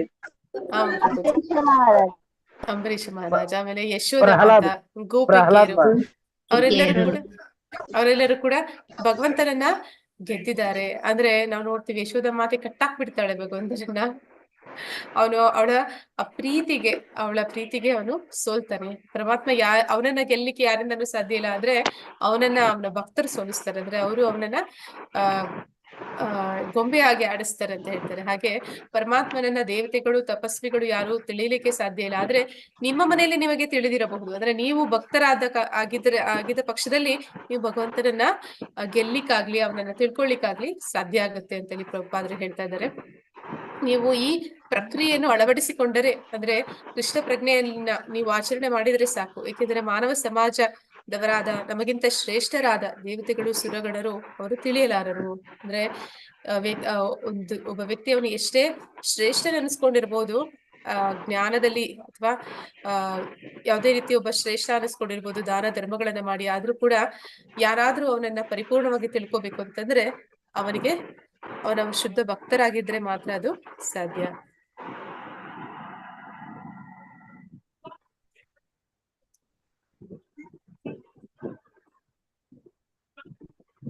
ಹರೇ ಕೃಷ್ಣ. ಶ್ರುತಿ ಮಾತಾಜಿ. ಹರೇ ಕೃಷ್ಣ ಮಾತಾಜಿ. ಇಲ್ಲಿ ಭಗವಂತನು ಪರೋಕ್ಷವಾಗಿ ಹೇಳುತ್ತಾನೆ, ಯಾರಾದರೂ ಸಂಪೂರ್ಣ ಸತ್ಯವನ್ನು ತಿಳಿದುಕೊಳ್ಳಲು ಬಯಸಿದರೆ ಇಲ್ಲಿ ನಾನು ಪರಮ ಪುರುಷನಾಗಿ ಪ್ರಸ್ತುತವಾಗಿದ್ದೇನೆ, ನಾನೇ ಪರಮಾತ್ಮ, ಇದನ್ನು ಒಬ್ಬರು ತಿಳಿದಿರಬೇಕು. ವೈಯಕ್ತಿಕವಾಗಿ ಪ್ರಸ್ತುತವಾಗಿರುವ ಅಚಿಂತ್ಯನಾದ ಭಗವಂತನನ್ನು ಅರ್ಥ ಮಾಡಿಕೊಳ್ಳಲು ಸಾಧ್ಯವಾಗದಿದ್ದರೂ ಅವನು ಅಸ್ತಿತ್ವದಲ್ಲಿದ್ದಾನೆ. ಭಗವದ್ಗೀತೆ ಮತ್ತು ಶ್ರೀಮದ್ ಭಾಗವತದಲ್ಲಿನ ಅವರ ನುಡಿಗಳನ್ನು ಅಧ್ಯಯನ ಮಾಡುವ ಮೂಲಕ ನಾವು ಶಾಶ್ವತ ಆನಂದ ಮತ್ತು ಜ್ಞಾನದಿಂದ ತುಂಬಿರುವ ಕೃಷ್ಣನನ್ನು ನಿಜವಾಗಿ ಅರ್ಥ ಮಾಡಿಕೊಳ್ಳಬಹುದು. ಹರೇ ಕೃಷ್ಣ. ಹರೇ ಕೃಷ್ಣ ಮಾತಾಜಿ. ಭಗವಂತನನ್ನ ಇಲ್ಲಿ ಭಗವಂತ ಪರೋಕ್ಷವಾಗಿ ನೇರವಾಗಿ ಹೇಳ್ತಾ ಇಲ್ಲ, ಅವನು ಸುತ್ತಿಪಡಿಸಿ ಹೇಳ್ತಾ ಇದ್ದಾನೆ. ಯಾರಾದ್ರೂ ಸಂಪೂರ್ಣ ಸತ್ಯವನ್ನು ತಿಳಿದುಕೊಳ್ಳಲು ಬಯಸಿದರೆ, ಅಂದ್ರೆ ಭಗವಂತನನ್ನ ಅರ್ಥ ಮಾಡ್ಕೋಬೇಕು ಅನ್ನೋ ಪ್ರಯತ್ನದಲ್ಲಿ ಇದ್ರೆ ಇಲ್ಲಿ ನಾನು ಪರಮ ಪುರುಷನಾಗಿ ಪ್ರಸ್ತುತವಾಗಿದ್ದೇನೆ. ನಾನೇ ಭಗವಂತ, ನಾನೇ ನಿನ್ನ ಎದುರುಗಡೆ ಇದ್ದೀನಿ ಅಂತ ಇಲ್ಲಿ ಹೇಳ್ತಾ ಇದ್ದಾನೆ. ನಾನೇ ಪರಮಾತ್ಮ. ಇದನ್ನ ಒಬ್ಬರು ತಿಳಿದಿರಬೇಕು. ವೈಯಕ್ತಿಕವಾಗಿ ಪ್ರಸ್ತುತವಾಗಿರುವ ಅಚಿಂತ್ಯನಾದ ಭಗವಂತನನ್ನು ಅರ್ಥ ಮಾಡಿಕೊಳ್ಳಲು ಸಾಧ್ಯವಾಗದಿದ್ದರೂ ಅವನ ಅಸ್ತಿತ್ವದಲ್ಲಿ ಇದ್ದಾನೆ. ಭಗವದ್ಗೀತೆ ಮತ್ತು ಶ್ರೀಮದ್ ಭಾಗವತದಲ್ಲಿನ ಅವರ ನುಡಿಗಳನ್ನು ಅಧ್ಯಯನ ಮಾಡುವ ಮೂಲಕ ನಾವು ಶಾಶ್ವತ ಆನಂದ ಮತ್ತು ಜ್ಞಾನದಿಂದ ತುಂಬಿರುವ ಕೃಷ್ಣನನ್ನು ನಿಜವಾಗಿ ಅರ್ಥ ಮಾಡಿಕೊಳ್ಳಬಹುದು. ಅಂದ್ರೆ ನಾವು ಭಗವಂತನನ್ನ ನಾವು ಇವಾಗ ಯಾವ್ದೋ ಒಂದು ಜಾಗಕ್ಕೆ ಹೋಗಿಲ್ಲ, ಹಾಗಂದ ಮಾತ್ರಕ್ಕೆ ಅಲ್ಲಿ ಅಂತದೊಂದು ಜಾಗ ಇಲ್ಲ ಅಂತಲ್ಲ. ಹಾಗೆ ಪರಮಾತ್ಮನನ್ನ ನಾವು ತಿಳಿದೇ ಇರ್ಬೋದು, ಹಾಗಂದ ಮಾತ್ರಕ್ಕೆ ಭಗವಂತ ಇಲ್ಲ ಅಂತಲ್ಲ. ಆದ್ರೆ ನಾಸ್ತಿಕರು ಆ ರೀತಿ ಯೋಚನೆ ಮಾಡ್ತಾರೆ. ಅಂದ್ರೆ ಅವ್ರಿಗೆ ಭಗವಂತನನ್ನ ನೇರವಾಗಿ ಕಾಣ್ಬೇಕು, ಕಾಣಿಲ್ಲ ಅಂತಂದ್ರೆ ಪರಮಾತ್ಮ ಇಲ್ಲ ಅನ್ನುವಂತ ಹಾಗೆ. ಆದ್ರೆ ಇಲ್ಲಿ ಹೇಳ್ತಾ ಇದ್ದಾನೆ ಭಗವಂತ ಅಚಿಂತ್ಯ ಅಂತಂದ್ರೆ ನಮ್ಮ ಚಿಂತನೆಗೆ ಮೀರಿದವನು. ನಾವು ಅವನನ್ನ ಅರ್ಥ ಮಾಡ್ಕೊಳ್ಳಿಕ್ಕೆ ಸಾಧ್ಯ ಇಲ್ಲ. ನಮ್ಮ ಊಹೆಗೆ, ನಮ್ಮ ಕಲ್ಪನೆಗೆ ಮೀರಿದವನು. ಅಚಿಂತ್ಯ ಭೇದ ತತ್ವ ಭಗವಂತನದು ಹೇಳ್ತಾರೆ. ಅಂದ್ರೆ ಅವನು ನಮ್ಮ ಊಹೆ, ನಮ್ಮ ಒಂದು ಯೋಚನೆಗೆ ಮೀರಿದವನು, ಅದಕ್ಕಿಂತ ಹೆಚ್ಚಿನದು. ಅಂದ್ರೆ ಅವನು ಒಂದೇ ಸಮಯದಲ್ಲಿ ದೂರ ಇರ್ತಾನೆ, ಹತ್ರನೂ ಇರ್ತಾನೆ ಅಂತೆಲ್ಲ ಹೇಳ್ತಾರೆ. ಹಾಗೆ ಪರಮಾತ್ಮನನ್ನ ನಾವು ತಿಳ್ಕೊಳ್ಳಿಕ್ಕೆ ಅದು ಕಷ್ಟ ಆಗ್ಬೋದು. ಹಾಗಂದ್ ಮಾತ್ರಕ್ಕೆ ಪರಮಾತ್ಮ ಇಲ್ಲ ಅಂತಲ್ಲ, ಅವನು ಇದ್ದಾನೆ. ಆದ್ರೆ ನಾವು ಅದನ್ನ ಹೇಗೆ ತಿಳ್ಕೊಳ್ಳಕ್ಕೆ ಸಾಧ್ಯ ಅಂತಂದ್ರೆ ಶ್ರವಣದ ಮೂಲಕ. 7ನೇ ಅಧ್ಯಾಯದಲ್ಲಿ ನಾವು ನೋಡಿದೀವಿ. 7ನೇ ಅಧ್ಯಾಯದಲ್ಲಿ ಶ್ರವಣದ ಮಹತ್ವವನ್ನ ತಿಳಿಸ್ತಾರೆ. ನಾವು ಭಗವಂತನನ್ನ ಕಾಣ್ಬೇಕು ಅಂತಂದ್ರೆ ನಮ್ಮ ಈ ಭೌತಿಕ ಇಂದ್ರಿಯಗಳ ಮೂಲಕ ಕಾಣ್ಲಿಕ್ಕೆ ಸಾಧ್ಯ ಇಲ್ಲ. ಈ ಚರ್ಮಚಕ್ಷುವಿನಿಂದ ಅವನನ್ನು ನೋಡ್ಲಿಕ್ಕೆ ಸಾಧ್ಯ ಇಲ್ಲ. ಅವನನ್ನ ನಾವು ಕಾಣ್ಬೇಕು, ತಿಳಿಬೇಕು ಅಂತಂದ್ರೆ ಶ್ರವಣದ ಮೂಲಕ. ಅದು ಅಧಿಕೃತ ಗುರು ಶಿಷ್ಯ ಪರಂಪರೆಯಲ್ಲಿ ಬಂದಂತಹ ಶುದ್ಧ ಭಕ್ತರ ಮುಖೇನ ನಾವು ಅದನ್ನ ಕೇಳಿ ತಿಳ್ಕೊಬೇಕು. ಭಗವದ್ಗೀತೆ ಭಾಗವತಗಳಲ್ಲಿ ಭಾವಾರ್ಥಗಳಲ್ಲಿ ಪ್ರಭುಪಾದರು ಈಗಲೂ ಕೂಡ ಜೀವಂತವಾಗಿದ್ದಾರೆ. ಅವರ ಭಗವದ್ಗೀತೆ ಯಥಾರೂಪ, ಭಾಗವತ ಇದನ್ನೆಲ್ಲ ಓದುವ ಮೂಲಕ ನಾವು ಅವನನ್ನ ಅರ್ಥ ಮಾಡ್ಕೊಳ್ಳಿಕ್ಕೆ, ಭಗವಂತನನ್ನ ತಿಳಿಲಿಕ್ಕೆ ಸಾಧ್ಯ ಆಗುತ್ತೆ ಅಂತ ಇಲ್ಲಿ ತಿಳಿಸ್ತಾ ಇದ್ದಾರೆ. ಹರೇ ಕೃಷ್ಣ. ಲಕ್ಷ್ಮೀ ಮಾತಾಜಿ. ಹರೇ ಕೃಷ್ಣ ಮಾತಾಜಿ. ಹರೇ ಕೃಷ್ಣ ಮಾತಾಜಿ. ಎಲ್ಲವೂ ಕೃಷ್ಣನಿಂದ ಉದ್ಭವಿಸುತ್ತದೆ. 10.45 ಕೃಷ್ಣ ಪ್ರಜ್ಞೆಯಲ್ಲಿ ಮುನ್ನಡೆಯಲು ಬಯಸುವ ಒಬ್ಬನಿಗೆ ಕೃಷ್ಣ ಈ ಎಲ್ಲ ಗುಣಗಳನ್ನು ಸೃಷ್ಟಿಸುತ್ತಾನೆ. ಆದರೆ ವ್ಯಕ್ತಿಯು ಅವುಗಳನ್ನು ಒಳಗಿನಿಂದ ಸ್ವತಃ ಬೆಳೆಸಿಕೊಳ್ಳುತ್ತಾನೆ. ಪರಮಾತ್ಮನ ಭಕ್ತಿ ಸೇವೆಯಲ್ಲಿ ತೊಡಗುವವನು ಪರಮಾತ್ಮನು ಏರ್ಪಡಿಸಿದ ಎಲ್ಲಾ ಉತ್ತಮ ಗುಣಗಳನ್ನು ಬೆಳೆಸಿಕೊಳ್ಳುತ್ತಾನೆ. ಹರೇ ಕೃಷ್ಣ ಮಾತಾಜಿ, ಧನ್ಯವಾದಗಳು. ಹರೇ ಕೃಷ್ಣ ಮಾತಾಜಿ. ಇಲ್ಲಿ ಭಗವಂತ ಏನ್ ಹೇಳ್ತಾ ಇದ್ದಾನೆ ಅಂದ್ರೆ, ಯಾರು ಭಗವಂತನ ಭಕ್ತಿ ಸೇವೆಯಲ್ಲಿ ತೊಡಗ್ತಾರೆ ಅಂತವನು ಭಗವಂತನಲ್ಲಿ ಇರುವ ಎಲ್ಲಾ ಗುಣಗಳನ್ನ ಅಂದ್ರೆ ಅವನಲ್ಲಿ ಬೆಳೆಸ್ಕೊಂತಾನೆ ಅಂತ. ಅಂದ್ರೆ ಅವನು ಈಗ ಒಂದು ಕಬ್ಬಿಣ ಅದು ಬೆಂಕಿಯ ಸಂಪರ್ಕಕ್ಕೆ ಬಂದಾಗ ಕಾದು ಕೆಂಪಾಗಿ ಅದು ಬೆಂಕಿ ಆಗುತ್ತೆ. ಆ ರೀತಿ ಯಾವಾಗ ಭಕ್ತ ಅವನು ಶುದ್ಧ ಭಕ್ತರ ಸಂಪರ್ಕಕ್ಕೆ ಬಂದು ಭಕ್ತಿ ಸೇವೆಯಲ್ಲಿ ತೊಡಗ್ತಾನೆ, ಭಗವಂತನ ಪ್ರೇಮಪೂರ್ವಕ ಸೇವೆಯಲ್ಲಿ ಯಾವಾಗ ತೊಡಗ್ತಾನೆ, ಭಗವಂತನ ಸಂಪರ್ಕಕ್ಕೆ ಬರ್ತಾನೆ. ಭಗವಂತನ ನಾಮ ಜಪ ಮಾಡುವಾಗ ಭಗವಂತ ಭಕ್ತನ ನಾಲಿಗೆಯಲ್ಲಿ ನಲಿತಾನೆ ಅಂತ ಹೇಳ್ತಾರೆ. ಹಾಗೆ ಅವನ ಸಂಪರ್ಕ ಸತತವಾಗಿ ಆದಾಗ ಏನಾಗುತ್ತೆ ಅಂದ್ರೆ ಭಗವಂತನಲ್ಲಿ ಇರುವ ಎಲ್ಲಾ ಗುಣಗಳು ಕೂಡ ಆ ಶುದ್ಧ ಭಕ್ತನಲ್ಲೂ ಕೂಡ ತಾನಾಗಿಯೇ ಅದು ಬರ್ತಾ ಇರುತ್ತೆ. ಅವರಲ್ಲಿ ಕೂಡ ಅದು ಬೆಳೆದಿರುತ್ತೆ. ಅಂದ್ರೆ ಅವರಲ್ಲಿ ಆ ಗುಣಗಳು ನಾವು ಕಾಣ್ಲಿಕ್ಕೆ ಸಿಗುತ್ತೆ. ಪರಮಾತ್ಮನ ಭಕ್ತಿ ಸೇವೆಯಲ್ಲಿ ತೊಡಗುವವನು ಪರಮಾತ್ಮನು ಏರ್ಪಡಿಸಿದ ಎಲ್ಲ ಉತ್ತಮ ಗುಣಗಳನ್ನು ಬೆಳೆಸಿಕೊಳ್ಳುತ್ತಾನೆ. ಅಂದ್ರೆ ಈ ಗುಣಗಳು ಮೂಲತಃ ಭಗವಂತನ ಗುಣಗಳು. ಅದನ್ನ ಶುದ್ಧ ಭಕ್ತನು ಅವನಲ್ಲಿ ಕೂಡ ಬೆಳೆಸ್ಕೊಳ್ತಾನೆ ಅನ್ನೋದನ್ನ ಇಲ್ಲಿ ಹೇಳ್ತಾ ಇದ್ದಾರೆ. ಭಾವಾರ್ಥದಲ್ಲಿ ಅಂದ್ರೆ ಇದೊಂದು ಚಟುವಟಿಕೆ. ಆ ಗುಣಗಳನ್ನು ಎಲ್ಲಿ ವಿವರಿಸಲಾಗಿದೆ? ಎಲ್ಲವೂ ಕೃಷ್ಣನಿಂದ ಉದ್ಭವಿಸುತ್ತದೆ. ಶ್ಲೋಕ 4 ಮತ್ತು 5 ಭಾವಾರ್ಥದಲ್ಲಿ ಆ ಗುಣಗಳನ್ನು ಇಲ್ಲಿ ವಿವರಿಸಲಾಗಿದೆ ಎಂಬುದನ್ನು ಪತ್ತೆ ಮಾಡಿ, ಎಲ್ಲಿ ವಿವರಿಸಲಾಗಿದೆ ಎಂಬುದನ್ನು ಪತ್ತೆ ಮಾಡಿ ಮತ್ತು ಓದಿ. ಭಕ್ತಿಯ ಅಭ್ಯಾಸದಿಂದ ನಾವು ಈ ನಿರ್ದಿಷ್ಟ ಗುಣಗಳನ್ನು ಉತ್ತಮವಾಗಿ ಅಭಿವೃದ್ಧಿಪಡಿಸಬಹುದಾದ ವಿವಿಧ ವಿಧಾನಗಳನ್ನ ಪಟ್ಟಿ ಮಾಡಿ ಶಾಸ್ತ್ರದಿಂದ ಈ ಗುಣಗಳನ್ನು ಬೆಳೆಸಿರುವ ಭಕ್ತರ ಕೆಲವು ಉದಾಹರಣೆಗಳನ್ನ ಗುರುತಿಸಿ. ಅಂದ್ರೆ ಶ್ಲೋಕ 2 ಅಂದ್ರೆ 2 ಶ್ಲೋಕಗಳು 4 ಮತ್ತೆ 5ನೇ ಶ್ಲೋಕ. ಆ ಭಾವಾರ್ಥ ಅದನ್ನೆಲ್ಲ ಓದಿ ಅದರಲ್ಲಿ ಅನೇಕ ಗುಣಗಳ ಬಗ್ಗೆ ಹೇಳಿದ್ದಾರೆ. ಅದೆಲ್ಲವೂ ಕೂಡ ಮೂಲತಃ ಭಗವಂತನಿಂದ ಬಂದಿರುವಂತದ್ದು. ಆ ಗುಣಗಳನ್ನ ಯಾರೆಲ್ಲ ಭಕ್ತರು ಬೆಳೆಸ್ಕೊಂಡಿದ್ದಾರೆ ಅನ್ನೋದಕ್ಕೆ ಒಂದೊಂದು ಉದಾಹರಣೆ ಕೊಟ್ಟು ವಿವರಣೆಯನ್ನ ಕೊಡ್ಬೇಕಾಗುತ್ತೆ.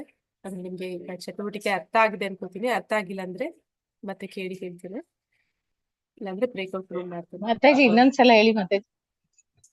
10ನೇ ಅಧ್ಯಾಯದ ಶ್ಲೋಕ 4 ಮತ್ತೆ 5 ಭಾವಾರ್ಥ ಓದ್ಬೇಕು ಮಾತಾಜಿ. ಓದ್ಬಿಟ್ಟು ಅದರಲ್ಲಿ ಅನೇಕ ಭಗವಂತನ ಗುಣಗಳ ಬಗ್ಗೆ ತಿಳಿಸ್ಕೊಟ್ಟಿದ್ದಾರೆ. ಅಂತಹ ಗುಣಗಳನ್ನ ಅವನ ಭಕ್ತರು ಕೂಡ ಅವರು ಬೆಳೆಸ್ಕೊಂಡಿದ್ದಾರೆ. ಅದಕ್ಕೆ ಒಂದೊಂದು ಉದಾಹರಣೆ ಹೇಳ್ಬೇಕು. ಈಗ ಅಲ್ಲಿ ಸತ್ಯವನ್ನ ಹೇಳುವಂಥದ್ದು, ಮತ್ತೆ ಸತ್ಯವನ್ನ ಹೇಳುವಂಥದ್ದು, ಮತ್ತೆ ಸಹನೆ, ತಾಳ್ಮೆ, ಈ ರೀತಿ ಅನೇಕ ಗುಣಗಳು ಇದೆ.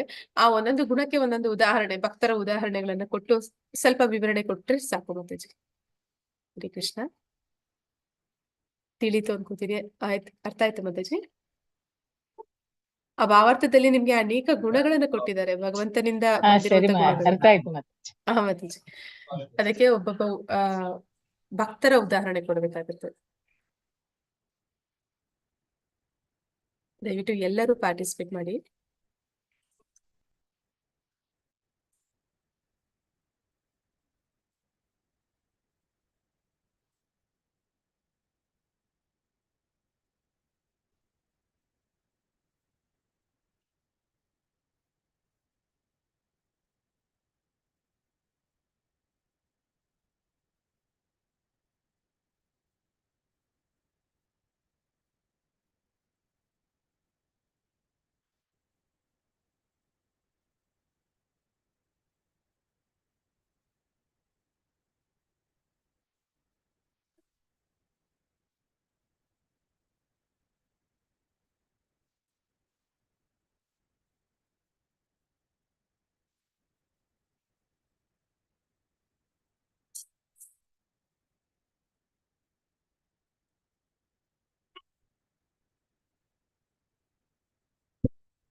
ಹರೇ ಕೃಷ್ಣ. ರಾಜು ಪ್ರಭುಜಿ ಜಾಯ್ನ್ ಆಗಕ್ಕಾಗಿಲ್ಲ ಪ್ರಭುಜಿ. ಹರೇ ಕೃಷ್ಣ ಮಾತಾಜಿ. ಇಲ್ಲ ಮಾತಾಜಿ, ನಾವು ಡ್ರೈವಿಂಗ್ ಮಾಡ್ತಾ ಇದ್ದೇನೆ ಮಾತಾಜಿ, ಅದಕ್ಕೆ ಜಾಯ್ನ್ ಆಗಿಲ್ಲ. Okay okay Prabhuji. Okay Mataji. Hare Krishna. Damodar Prabhuji. Hare Krishna.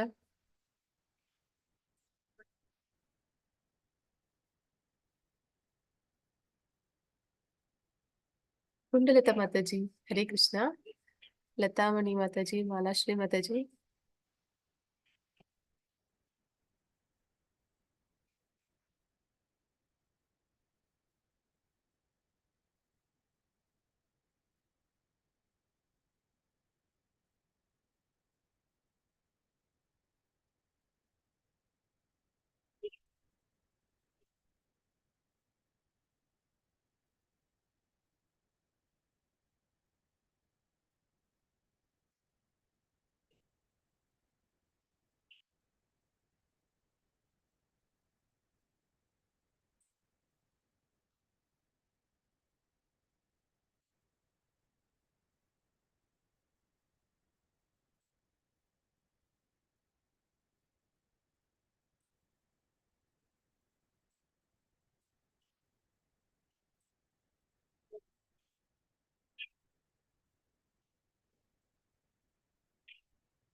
ಹರೇ ಕೃಷ್ಣ ಮಾತಾಜಿ ಹೇಳ್ಬೋದಾ?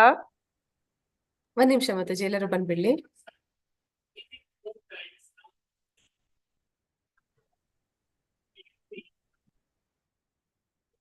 ಮಾತಾಜಿ ಹರೇ ಕೃಷ್ಣ. ಆ, ಮಥುರಾ ಮಾತಾಜಿ ಹೇಳಿ ಮಾತಾಜಿ. ಹರೇ ಕೃಷ್ಣ ನಾನ್ ಮಾತಾಜಿ. ಹರೇ ಕೃಷ್ಣ ಮಾತಾಜಿ ಹರೇ ಕೃಷ್ಣ ಮಾತಾಜಿ. ಹೇಳಿ ಮಾತಾಜಿ. ಈಗ ಮೊನ್ನೆನೆ ನರಸಿಂಹ ಜಯಂತಿ ಆಯ್ತು, ಪ್ರಹ್ಲಾದ್ ಮಹಾರಾಜನ ಗುಣಗಾನ ಎಲ್ರು ಮಾಡಿದ್ರು. ಪ್ರಹ್ಲಾದ್ ಮಹಾರಾಜನಿಂದ ನಾವು ಕಲಿಯುವ ಗುಣಗಳು ತುಂಬಾ ಇದೆ. ಪ್ರಹ್ಲಾದ್ ಮಹಾರಾಜರ ಅಚಲವಾದ ಶ್ರದ್ಧೆ, ಅಚಲವಾದ ನಂಬಿಕೆ, ಭಗವಂತ ಎಲ್ಲಾ ಕಡೆ ಇದ್ದಾನೆ, ಎಲ್ಲೆಲ್ಲೂ ಇದ್ದಾನೆ, ಎಲ್ಲೆಲ್ಲೂ ನನ್ನನ್ನು ಕಾಪಾಡ್ತಾನೆ. ಅವನಿಗೆ ಭಯನೇ ಇರ್ಲಿಲ್ಲ, ನಿರ್ಭಯನಾಗಿದ್ದ, ನಿರ್ಭಯ. ಹಿರಣ್ಯಕಶಿಪು ಏನೇನು ಅವನ ಗುಡ್ಡದಿಂದ ಬಿಸಾಡಿದ್ರು, ಎಣ್ಣೆ ಇಲ್ಲ ಹಾಕಿದ್ರು, ಹಾವಿನಿಂದ ಕಚ್ಚಿಸಿದ್ರು, ಏನ್ ಮಾಡಿದ್ರು ಅವನಿಗೆ ಅಚಲವಾದ ಶ್ರದ್ಧೆ, ಅಚಲವಾದ ನಂಬಿಕೆ. ಇದು ಅದು ನಾವು ಪ್ರಹ್ಲಾದ ಮಹಾರಾಜನಿಂದ ಕಲಿಬಹುದು. ಪ್ರಹ್ಲಾದ್ ಮಹಾರಾಜನಿಂದ ಇನ್ನೊಂದು ನಾನು ಕ್ಷಮಾ ಗುಣ, ಕ್ಷಮೆ. ಹಿರಣ್ಯಕಶಿಪು ಅಂಥ ಅವನಿಗೆ ಶಿಕ್ಷೆಯನ್ನು ಕೊಟ್ರು ತನ್ನ ತಂದೆಯ ಮೇಲೆ ಅವನಿಗೆ ಕೋಪ ಇರ್ಲಿಲ್ಲ. ನರಸಿಂಹದೇವ್ರು ಕೇಳ್ತಾರೆ, ಏನ್ ವರ ಕೇಳು, ವರ ಕೇಳು ಅಂತ ಕೇಳಿದ್ರೆ, ನನ್ನ ಅಪ್ಪನನ್ನು ಕ್ಷಮಿಸು ಅಂತ ಕೇಳ್ತಾನೆ. ಇದನ್ನ ನಾನು ಕೇಳ್ಬೇಕು. ಇನ್ನೊಂದು ಪ್ರಹ್ಲಾದ್ ಮಹಾರಾಜನಿಂದ ನಾವು ಕಲಿಬೇಕಾದ್ರು ಗೌರವ ತೋರಿಸುವುದು. ನೋಡಿ, ನಾವು ಸಾಧಾರಣವಾಗಿ ಅವರು ಹರೇ ಕೃಷ್ಣ ಮಾಮ ಅಂತ ಜಪಿಸುದಿಲ್ಲ, ಹಾಗೆ ಹೀಗೆ ಅಂತ ನಾವು ಒಂದೊಂದ್ಸಲ ನಾವು ಕೀಳು ಭಾವನೆಯನ್ನು ನೋಡ್ಬೋದು. ಆದ್ರೆ ಪ್ರಹ್ಲಾದ್ ಮಹಾರಾಜ ತನ್ನ ತಂದೆ ಹರಿಯ ವೈರಿ ಆಗಿದ್ರು ಅವನು ಅಗೌರವ ತೋರಿಸ್ಲಿಲ್ಲ, ಗೌರವಿಸಿದ, ತನ್ನ ತಂದೆಯನ್ನು ಗೌರವಿಸಿದ. ಈ ಗುಣವನ್ನು ಪ್ರಹ್ಲಾದ್ ಮಹಾರಾಜನಿಂದ ಕಲಿಬೇಕು. ಮತ್ತೆ ಪ್ರಹ್ಲಾದ್ ಮಹಾರಾಜನಿಂದ ಗುರುವಿನ ಭಕ್ತಿ. ಅವನು ಎಷ್ಟು ನಾರದ ಮುನಿಯನ್ನು ಭಕ್ತಿಯಿಂದ ಗುರುವೆಂದು ತಿಳಿದು ಅವನು ಮರೀಲಿಲ್ಲ, ಗುರುವನ್ನು ಗೌರವಿಸಿದ. ಅದು ಮತ್ತೆ ನೆಕ್ಸ್ಟ್ ನಾವು ಬಲಿ ಚಕ್ರವರ್ತಿಯಿಂದ ಕಲಿಬಹುದು. ಬಲಿ ಚಕ್ರವರ್ತಿಗೆ ಶುಕ್ರಾಚಾರ್ಯ ಹೇಳ್ತಾರೆ, ಬೇಡ ಬೇಡ ನೀನು ದಾನ ಕೊಡ್ಬ, ನಾವು ವಿಷ್ಣು ಮಾಯ ರೂಪದಲ್ಲಿ ಬಂದಿದ್ದಾನೆ, ವಾಮನ ಅವತಾರ, ಬೇಡ ಬೇಡ ಅಂತ. ಆದ್ರೆ ಕೊಟ್ಟ ಮಾತಿಗೆ ನಾನು ತಪ್ಪುವುದಿಲ್ಲ ಅಂತ ಹೇಳಿ ದಾನವನ್ನು ಕೊಡ್ತಾನೆ, ಆತ್ಮ ಸಮರ್ಪಣೆ ಮಾಡ್ತಾನೆ. ಅದನ್ನು ಕೊಟ್ಟ ಮಾತಿಗೆ ತಪ್ಪಲಿಲ್ಲ. ಹೇಳ್ತಾರೆ, ಭಗವಂತನ ಎಲ್ಲಾ ಅವಯವಗಳಿಗೂ ಕೂಡ ಕಣ್ಣು, ಕಿವಿ, ಕಾಲು, ಮುಖ ಎಲ್ಲ ಇದೆ. ಭಗವಂತ ಕಾಲಿನಿಂದ ಬಲಿಚಕ್ರವರ್ತಿ ತಲೆ ಮೇಲೆ ಇಟ್ಟ. ಆದ್ರೆ ಹೇಳ್ತಾರೆ ಆಚಾರ್ಯರು, ಭಗವಂತನ ಕಾಲಿಗೂ ಮುಖ ಇತ್ತಂತೆ. ಆ ಮುಖದಿಂದ ಬಲಿಚಕ್ರವರ್ತಿ ತಲೆಯನ್ನು ಮೂಸಿದ, ಅಂದ್ರೆ ಪ್ರೀತಿಯಿಂದ ಮೂಸಿದ ಅಂತ ಹೇಳ್ತಾರೆ. ಅಂತಹ ಬಲಿಚಕ್ರವರ್ತಿ ಗುಣ. ಧ್ರುವ ಮಹಾರಾಜನಿಂದ ನಾವು ಕಲಿಬೇಕು ದೊಡ್ಡ ಗುಣ ಏನಂದ್ರೆ, ನಾರದ ಮುನಿ ಬೇಡ ಬೇಡ ನೀನು ಹೋಗೋದ್ ಬೇಡ, ಕಾಡಿಯಲ್ಲಿ ತುಂಬಾ ಕಷ್ಟನು, ಚಿಕ್ಕವನು, ತುಂಬಾ ಊಟ ಇಲ್ಲ, ಏನಿಲ್ಲ, ಏನೋನು ಕಷ್ಟ ಬರುತ್ತೆ, ಮಳೆ, ಬಿಸಿಲು, ಕಾಡಿನ ಇದು ಕ್ರೂರ ಪ್ರಾಣಿಗಳು, ಆದ್ರೆ ಹೋಗ್ತಾನೆ. ಅದು ದೃಢ ಸಂಕಲ್ಪವನ್ನು ನಾವು ಧ್ರುವ ಮಹಾರಾಜನಿಂದ ಕಲಿಯಬಹುದು. ಇನ್ನು ಎಷ್ಟೋ ಗುಣಗಳನ್ನು ಹೇಳ್ಬೋದು, ನಾನೇನು ಬೇರೆಯವ್ರು ಹೇಳ್ಬೇಕು. ಹರೇ ಕೃಷ್ಣ. ಮಾತಾಜಿ, ಆಮೇಲೆ ಭಕ್ತಿ ಅಭ್ಯಾಸದಿಂದ ನಾವು ಈ ನಿರ್ದಿಷ್ಟ ಗುಣಗಳನ್ನು ಉತ್ತಮವಾಗಿ ಅಭಿವೃದ್ಧಿ ಪಡಿಸಬಹುದಾದ ವಿವಿಧ ವಿಧಾನಗಳನ್ನು ಪಟ್ಟಿ ಮಾಡೋದು ಕೇಳಿದೆ. ಆದ್ರೆ ತಿಳಿದಿದ್ರೆ ಯಾವ್ದಾದ್ರು ಒಂದ್ ಎರಡು ಹೇಳಿ ಮಾತಾಜಿ, ಹೇಗೆ ನಾವು ಈ ಗುಣಗಳನ್ನ ಅಭಿವೃದ್ಧಿ ಪಡಿಸ್ಕೋಬಹುದು? ನಾವು ಹೇಗೆ ಈ ಗುಣಗಳನ್ನು ಬೆಳೆಸುವುದು ಒಂದು ನಿಜ. ನಾವು ಗುಣಗಳನ್ನು ಬೆಳೆಸ್ಬೇಕು. ಅದೇ ಹೀಗೆ ಹೇಳಿದ್ದಲ್ಲ ನಾನು, ಪ್ರಹ್ಲಾದ್ ಮಹಾರಾಜ ಹೇಗೆ ಎಲ್ರನ್ನು ಗೌರವಿಸ್ತಿದ್ದ. ನಾವು ಭಕ್ತರಲ್ಲದವ್ರನ್ನು ಕೂಡ ನಾವು ಗೌರವಿಸ್ಬೇಕು. ಮೊದಲನೇ ಗುಣ. ಈಗ ನಾವು ರಾಧಾನಾಥ್ ಮಹಾರಾಜ್ ಅವ್ರು ಮಾತಾಡುವಾಗ ನಿಮ್ಗೆ ಎಂತ ಖುಷಿ ಆಗ್ತಿ, ಎಂತ ಮೃದುವಾಗಿ, ಎಂತ ವಿನಯವಾಗಿ ಮಾತಾಡ್ತಾರೋ. ಆ ವಿನಯತೆ ನಮ್ಗೆ ಬರ್ಬೇಕಂದ್ರೆ ನಾವು ಏನ್ ಹೇಳ್ಬೇಕು, ನಮ್ಗೆ ಅಹಂಕಾರ ಅನ್ನೋದು, ನಂದು, ನಾನೇ ಮಾಡೋದು, ನಾನೇ ಎಂಜಾಯ್, ನಾನೇ ಕಂಟ್ರೋಲರ್, ನಾನೇ ಅಂತ ಅನ್ನೋದು ಭಾವನೆ ಹೋಗ್ಬೇಕಂದ್ರೆ ಭಗವಂತನ ಹಿರಿಮೆ, ಭಗವಂತ ನಮ್ಗೆ ಬೆಳಿಗ್ಗೆಯಿಂದ ರಾತ್ರಿ ತನಕ ಏನೇನು ಕರುಣಿಸಿದಾನೆ, ಏನೇನು ಅನುಗ್ರಹಿಸಿದಾನೆ ಅನ್ನೋದು ನಾವು ತಿಳ್ಕೊಂಡ್ರೆ ಆಗ ನಮ್ಮ ಇರುವ ಫಾಲ್ಸ್ ಈಗ ಹೋಗ್ಬಿಡ್ತದೆ. ಆಗ ಆ ವಿನಯತೆ ಖಂಡಿತವಾಗಿ ನಮ್ಮಲ್ಲಿ ಬರ್ತದೆ. ನಂದಲ್ಲ, ಎಲ್ಲ ಭಗವಂತನ. ಮೊದ್ಲೇದು ವಿನಯತೆ, ಅದು ಬರ್ಲೇಬೇಕು ಭಕ್ತನಿಗ. ಆ ಬಾರದಿದ್ರೆ ನಮ್ಮ ಹೃದಯ ಕರುಗುದಿಲ್ಲ, ಜಪ ಮಾಡುವಾಗ ಕಣ್ಣೀರು ಬರುದೇ ಇಲ್ಲ. ನನ್ನದು ಏನಿಲ್ಲ ಅನ್ನೋದು ಬರ್ಲೇಬೇಕು. ಆ ಬರ್ಬೇಕಂದ್ರೆ ಭಗವಂತನ ಗುಣಗಳನ್ನು ತಿಳಿಬೇಕು. ಅಷ್ಟೇ ನಾನು ಹೇಳುದು. ಮೊದ್ಲೇ ಗುಣ ವಿನಯತೆ, ಅದು ಬರ್ಲೇಬೇಕು. ಧನ್ಯವಾದಗಳು ಮಾತಾಜಿ. ಹರೇ ಕೃಷ್ಣ. ಕವಿತಾ ಮಾತಾಜಿ. ಹಾ ಮಾತಾಜಿ, ಹರೇ ಕೃಷ್ಣ. ಮಾತಾಜಿ ಹರೇ ಕೃಷ್ಣ. ಅಂದ್ರೆ ಇಲ್ಲಿ ಫಸ್ಟ್ ಬುದ್ಧಿಗೆ ಕೊಟ್ಟಿದ್ದಾರೆ. ಬುದ್ಧಿಗೆ ಅಂದ್ರೆ ನಾವು ಅರ್ಜುನ ಕೊಡ್ಬೋದು. ಅರ್ಜುನ ಯಾಕೆ ಅಂದ್ರೆ ಅರ್ಜುನ ಬುದ್ಧಿವಂತ ಆಗಿರ್ತಾನೆ. ಆಮೇಲೆ ಯುದ್ಧ ಸಮಯದಲ್ಲಿ ತುಂಬಾ ಗೊಂದಲವಾಗಿ ಆಗಿರ್ತಾರೆ. ಸೊ ಅವಾಗ ಕೃಷ್ಣ ಪರಮಾತ್ಮ ಅವರಿಗೆ ಗೊಂದಲವನ್ನು ನಿವಾರಿಸಿ ಅವನ ಸಖ ರೂಪದಲ್ಲಿ, ಆಮೇಲೆ ಅವನು ಭಕ್ತಿ ರೂಪದಲ್ಲಿ ಅವರಿಗೆ ಇದು ಹೇಳ್ತಾರೆ. ಅಂದ್ರೆ ಅವ್ರಿಗೆ ಜ್ಞಾನವನ್ನು ಕೊಡ್ತಾರೆ, ಬುದ್ಧಿ ಜ್ಞಾನ ಕೊಡ್ತಾರೆ. ಇನ್ನೊಂದು ಜ್ಞಾನಕ್ಕೆ ಏನ್ ಕೊಡ್ಬೋದು ಅಂದ್ರೆ ನಾವು ಧ್ರುವ ಮಹಾರಾಜ ಕೊಡ್ಬೋದು. ಧ್ರುವ ಮಹಾರಾಜ ಅವರು ಚಿಕ್ಕ ಬಾಲಕ, ಅಷ್ಟು ಜ್ಞಾನ ಇರೋದಿಲ್ಲ. ಆದ್ರೆ ಒಂದೇ ನಮ್ಮನ್ನ ಪಟ್ಟು ಹಿಡಿದು ಭಗವಂತನನ್ನು ನಾವು ನಾನು ಸೇರ್ಬೇಕು, ಮತ್ತೆ ನಂದೇ ಒಂದು ಲೋಕವನ್ನು ಇದು ಮಾಡ್ಬೇಕು ಅಂತ ಹೇಳಿ ಅವರು ಜ್ಞಾನವನ್ನು ಪಡ್ಕೊಂಡು ಧ್ರುವ ಲೋಕವನ್ನು ಜಯಿಸ್ತಾರೆ. ಆಮೇಲೆ ಸಂದೇಹ ಮತ್ತು ಭ್ರಾಂತಿಗಳಿಂದ ಬಿಡುಗಡೆ. ಸಂದೇಹ ಅಂದ್ರೆ ಇದು ನಾವು ಇಲ್ಲಿ ಇದು ಭ್ರಾಂತಿ ಅಂದ್ರೆ ಜಗಾಯ್ ಮಗಾಯ್ ಎಕ್ಸಾಂಪಲ್ ತಗೋಬಹುದು. ಜಗಾಯ್ ಮಗಾಯ್ ತುಂಬಾ ಕ್ರೂರಿಗಳಾಗಿರ್ತಾರೆ, ಅವ್ರು ಭ್ರಾಂತಿನಲ್ಲಿ ಇರ್ತಾರೆ. ಅವರಿಗೆ ಚೈತನ್ಯ ಮಹಾಪ್ರಭುಗಳಿಂದ ಅವರಿಗೆ ಭಕ್ತಿ ಬಂದು ಅವರು ಭ್ರಮೆಯಿಂದ ಬಿಡುಗಡೆ ಆಗ್ತಾರೆ. ಮತ್ತೆ ಸತ್ಯ, ಕ್ಷಮೆ ಅಂದ್ರೆ ನಾವು ಅಂಬರೀಷ್ ಮಹಾರಾಜನ್ ಕೊಡ್ಬೋದು. ಯಾಕಂದ್ರೆ ಅವರು ದುರ್ವಾಸ ಮುನಿಯಿಂದ ಶಾಪಕ್ಕೆ ಈಡಾಗಿದ್ರೆ ಕೂಡ ಅವರು ಅಂತಾರೆ ವಿಷ್ಣುವಿನ ಚಕ್ರ, ಸುದರ್ಶನ ಚಕ್ರ ನೋಡಿ ಇಲ್ಲ ದುರ್ವಾಸ ಮುನಿಗೆ ಅವರು ಕ್ಷಮೆಯನ್ನು ಮಾಡ್ತಾರೆ. ಸೊ ಇಲ್ಲಿ ಸತ್ಯ ಅಂದ್ರೆ ನಮಗೆ ಶ್ರೀರಾಮಚಂದ್ರ ತುಂಬಾ ಸತ್ಯವಾದ ರಾಜ ಆಗಿರ್ತಾರೆ. ಆಮೇಲೆ ಇಂದ್ರಿಯ ನಿಗ್ರಹ, ಮನೋನಿಗ್ರಹ. ಇಂದ್ರಿಯ ನಿಗ್ರಹ ಅಂದ್ರೆ ನಾವು ಸೆಲ್ಫ್ ಕಂಟ್ರೋಲ್. ಈಗ ನಾವು ಕೃಷ್ಣ ಭಕ್ತಿನಲ್ಲಿ ಯಾರು ಇರ್ತೀವಿ, ನಾವು ಸೆಲ್ಫ್ ಕಂಟ್ರೋಲ್ ಆಗಿರ್ತೀವಿ. ಯಾಕಂದ್ರೆ ನಾವು ಇಂದ್ರಿಯ ನಿಗ್ರಹನಲ್ಲಿ ಇರ್ತೀವಿ. ನಮಗೆ ಏನೇ ಇಲ್ಲಿ ದೇವ್ರ ಪ್ರಸಾದ ಬಿಟ್ಟು ಮತ್ತೆ ಯಾವುದು ತಿನ್ಬೇಕು ಅಂತ ಅನ್ಸೋದಿಲ್ಲ. ಸೊ ನಾವು ಮನೋನಿಗ್ರಹ ಇರೋದ್ರಿಂದ ಇದು ಇಂದ್ರಿಯ ಕಂಟ್ರೋಲ್ ಯಾವಾಗ ನಾವ್ ಇರ್ತೀವಿ ಆವಾಗ ನಮಗೆ ಮನೋನಿಗ್ರಹ ಜಾಸ್ತಿ ಆಗುತ್ತೆ. ಸೊ ಅವಾಗ ನಾವು ಕೃಷ್ಣ ಭಕ್ತಿಯಲ್ಲಿ ಜಾಸ್ತಿ ಮಾಡ್ತೀವಿ. ಅದಕ್ಕೆ ಪ್ರಜ್ಞೆ ಅಂದ್ರೆ ಕೃಷ್ಣ ಪ್ರಜ್ಞೆಯಲ್ಲಿ ಅದು ತಗೊಂಡು ಹೋಗುತ್ತೆ. ಮತ್ತೆ ಸುಖ ದುಃಖಗಳು ಮತ್ತೆ ಹುಟ್ಟು ಸಾವು ಭಯ. ಸುಖ ದುಃಖಗಳು ಅಂದ್ರೆ ಅದಕ್ಕೆ ನಾವು ಎಕ್ಸಾಂಪಲ್ ಆಗಿ ಇದು ಕುಂತಿ ಮಹಾರಾಣಿ ಕೊಡ್ಬೋದು. ಅಂದ್ರೆ ಕುಂತಿ ಮಹಾರಾಣಿ ಏನಂತಾರೆ, ನನಗೆ ಸುಖ ಬೇಡ, ಕಷ್ಟನೇ ಕೊಡು, ನಾನು ಯಾವಾಗೂ ನಿನಗೆ ನಿನ್ನ ಧ್ಯಾನದಲ್ಲಿ ಇರ್ತೀನಿ ಅಂತ ಹೇಳ್ತಾರೆ. ಸೊ ಆಮೇಲೆ ಹುಟ್ಟು ಸಾವು ಭಯ ನಿರ್ಭಯ. ಅಂದ್ರೆ ಹುಟ್ಟು ಅಂದ್ರೆ ಇದಕ್ಕೆ ಎಕ್ಸಾಂಪಲ್ ಗೊತ್ತಿಲ್ಲ ಮಾತಾಜಿ. ಹುಟ್ಟು ಸಾವು ಅಂದ್ರೆ ಎಕ್ಸಾಂಪಲ್ ನಾವೇ ತಗೋಬಹುದು. ಅಂದ್ರೆ ನಾವು ಪುನರಪಿ ಜನರಮಾಗಿ ನಾವು ಮತ್ತೆ ಈ ಭೂಮಿ ಚಕ್ರದಲ್ಲಿ ನಾವು ತಿರುಗ್ತಾನೆ ಇರ್ತೀವಿ. ಭಯ ನಿರ್ಭಯ, ಅಹಿಂಸೆ, ಸಮಚಿತ್ತತೆ ಅಂದ್ರೆ ಬ್ಯಾಲೆನ್ಸಿಂಗ್ ನಾವು ಏ ತರ ಮಾಡ್ತೀವಿ ಅಂದ್ರೆ ಇದು ಮತ್ತೆ ಇದು ಮಾತಾಜಿ ರಾಧಾ ಮಾತೆ ಪ್ರಭು ಕೀರ್ತಿ ಅಂದ್ರೆ ಪ್ರಭುಪಾದಕ್ಕೆ ಎಕ್ಸಾಂಪಲ್ ತಗೋಬಹುದು. ಆಮೇಲೆ ಧ್ರುವ ಮಹಾರಾಜ ಕೊಡ್ಬೋದು. ದಾನಕ್ಕಂದ್ರೆ ಬಲಿಚಕ್ರವರ್ತಿಗೆ ತಗೋಬಹುದು. ಅಹಿಂಸಾ ಅಂದ್ರೆ ಜಗಾಯ್ ಮಗಾಗ್ ತಗೋಬಹುದು. ಮತ್ತೆ ಇಲ್ಲಿ ಸುಖ ಶಾಂತಿಗೆ ಕುಂತಿ ಮಾತೆ ತಗೋಬಹುದು. ಮತ್ತೆ ಇಲ್ಲಿ ಅಂಬರೀಷ ಮಹಾರಾಜು ಭೂಮಿಗೆ ಅಂದ್ರೆ ಬ್ಯಾಲೆನ್ಸಿಂಗ್ ಮಾಡ್ತಾರೆ ಅವರು, ಅಂದ್ರೆ ಭಕ್ತಿಯಲ್ಲಿ ಅಂತ ನನಗೆ ಅನ್ಸುತ್ತೆ. ಆಮೇಲೆ ಸತ್ಯಕ್ಕಂದ್ರೆ ಶ್ರೀರಾಮ ಪ್ರಭುಗೆ ತಗೋಬಹುದು. ಆಮೇಲೆ ಇಲ್ಲಿ ಗೋಪಿಕಾ ಸ್ತ್ರೀಯರಿಗೆ ಯಾವ ವಿಷಯಕ್ಕೆ ತಗೋಬಹುದು ಅಂದ್ರೆ ಅವರು ದಾನ, ಆಮೇಲೆ ತುಷ್ಟಿ ಗೊತ್ತಿಲ್ಲ ಮಾತಾಜಿ. ದಾನದಲ್ಲಿ ಅವ್ರಿಗೆ ಕೃಷ್ಣನಿಗೆ ತಲೆನೋಯ್ತಾ ಇದೆ ಅಂದ್ರೆ ನಮಗೆ ಪಾಪ ಬಂದ್ರೆ ಕೂಡ ಚಿಂತೆ ಇಲ್ಲ, ನಾವು ಕೃಷ್ಣನ್ ತಲೆನೋವು ಹೋದ್ರೆ ಸಾಕು ಅಂತ ಅವರು ಅಷ್ಟು ಮನೋಭಾವದಿಂದ ಅವರು ಇದು ಮಣ್ಣನ್ನು ದಾನ, ಅವ್ರ ಪಾದಧೂಳಿಯನ್ನು ಕೊಡ್ತಾರೆ ಮಾತಾಜಿ. ಹರೇ ಕೃಷ್ಣ ಮಾತಾಜಿ. ಧನ್ಯವಾದಗಳು ಮಾತಾಜಿ. ಶೋಭಾ ಮಾತಾಜಿ, ಹರೇ ಕೃಷ್ಣ. ಹರೇ ಕೃಷ್ಣ ಮಾತಾಜಿ. ಹರೇ ಕೃಷ್ಣ. ಭಕ್ತಿ ಅಭ್ಯಾಸದಿಂದ ನಾವು ಈ ನಿರ್ದಿಷ್ಟ ಗುಣಗಳನ್ನು ಉತ್ತಮವಾಗಿ ಅಭಿವೃದ್ಧಿಪಡಿಸಬಹುದಾದ ವಿವಿಧ ವಿಧಾನಗಳನ್ನು ಪಟ್ಟಿ ಮಾಡಿ, ಅದಕ್ಕೆ ನಾವು ಶ್ರವಣ, ಕೀರ್ತನ, ಸಾಧು ಸಂಘ ಇದ್ರ ಜೊತೆ ಇದ್ದು ನಾವು ಭಕ್ತಿ ಮಾಡ್ಬೋದು. ಆ ಭಕ್ತಿಯಿಂದ ನಾವು ಈ ಗುಣಗಳನ್ನ ಪಡಿಬಹುದು ಅನ್ನೋದನ್ನ ನಾನು ಹೇಳ್ತೀನಿ ಮಾತಾಜಿ.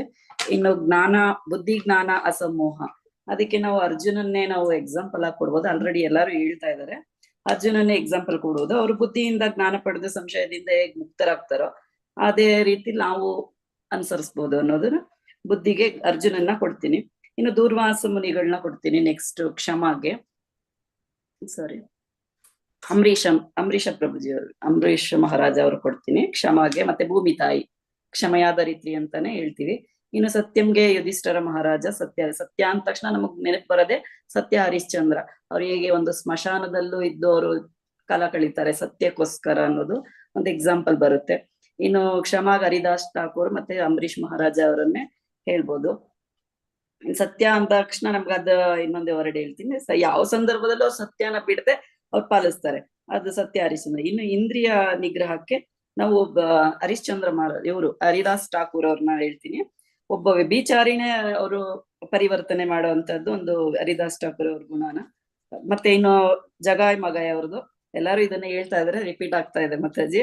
ಏನು ಅವ್ರಿಗೆ ಹೊಡೆದ್ರು ಕೂಡ ಅವ್ರು ಹೇಗೆ ಅದನ್ನ ಸಹಿಸ್ಕೊಂಡು ಅವರು ನಿತ್ಯಾನಂದ ಪ್ರಭುಗಳು ಇದನ್ನ ಅವ್ರನ್ನ ಇದ್ ಮಾಡ್ತಾರೆ ಅನ್ನೋದನ್ನ ಅದನ್ನ ಹೇಳ್ತೀನಿ. ನೆಕ್ಸ್ಟ್ ಇನ್ನು ಥಪಾಗೆ ಬ್ರಹ್ಮ, ಮತ್ತೆ ದಾನಂಗೆ ಬಲಿ ಚಕ್ರವರ್ತಿ ಮತ್ತೆ ಕರ್ಣ, ಅವರು ಕವಚನೇ ತೆಗೆದು ಕೊಡ್ತಾರಲ್ಲ ಮಾತಾಜಿ, ಕರ್ಣ ಅವ್ರದ್ದೊಂದು ಎಕ್ಸಾಂಪಲ್. ಬಲಿ ಚಕ್ರವರ್ತಿ ಇನ್ನು 3 ಹೆಜ್ಜೆ ಇಡ್ಬೇಕಾದ್ ಬಂದಾಗ 1 ಹೆಜ್ಜೆ ಆಕಾಶದಲ್ಲಿ, 1 ಹೆಜ್ಜೆ ಭೂಮಿ ಮೇಲೆ, ಇನ್ನೊಂದು ಹೆಜ್ಜೆ ಎಲ್ಲಿ ಇಡ್ಲಿ ಅಂತ ಕೇಳಿದಾಗ ಅವರು ಹೇಳ್ತಾರೆ, ನಿನ್ನ ರೂಪ ಬದಲಾದ್ರೂ ನನ್ನ ಭಕ್ತಿ ರೂಪ ಬದಲಾಗೋದಿಲ್ಲ, ಎಲ್ಲ ನನ್ಗೆ ಗೊತ್ತಾಗುತ್ತೆ, ನೀನ್ ಹೆಜ್ಜೆನ ನನ್ನ ತಲೆ ಮೇಲೆ ಇಡು ಅನ್ನೋದನ್ನ ಒಂದು ಹೇಳ್ತಾರೆ ಅವರು. ಅದ್ರ ಬಗ್ಗೆ ಇನ್ನು ಯಶ ಅಯಶ, ಅದಕ್ಕೆ ಪ್ರಭುಪಾದರದೇ ನಾವು ಎಕ್ಸಾಂಪಲ್ ಕೊಡ್ಬೋದು. ಅದಕ್ಕೆ ಇಲ್ಲಿ ಮತ್ತೆ ಇನ್ನೊಂದು ಆಡ್ ಮಾಡಕ್ ಇಷ್ಟಪಡ್ತೀನಿ ಮಾತಾಜಿ.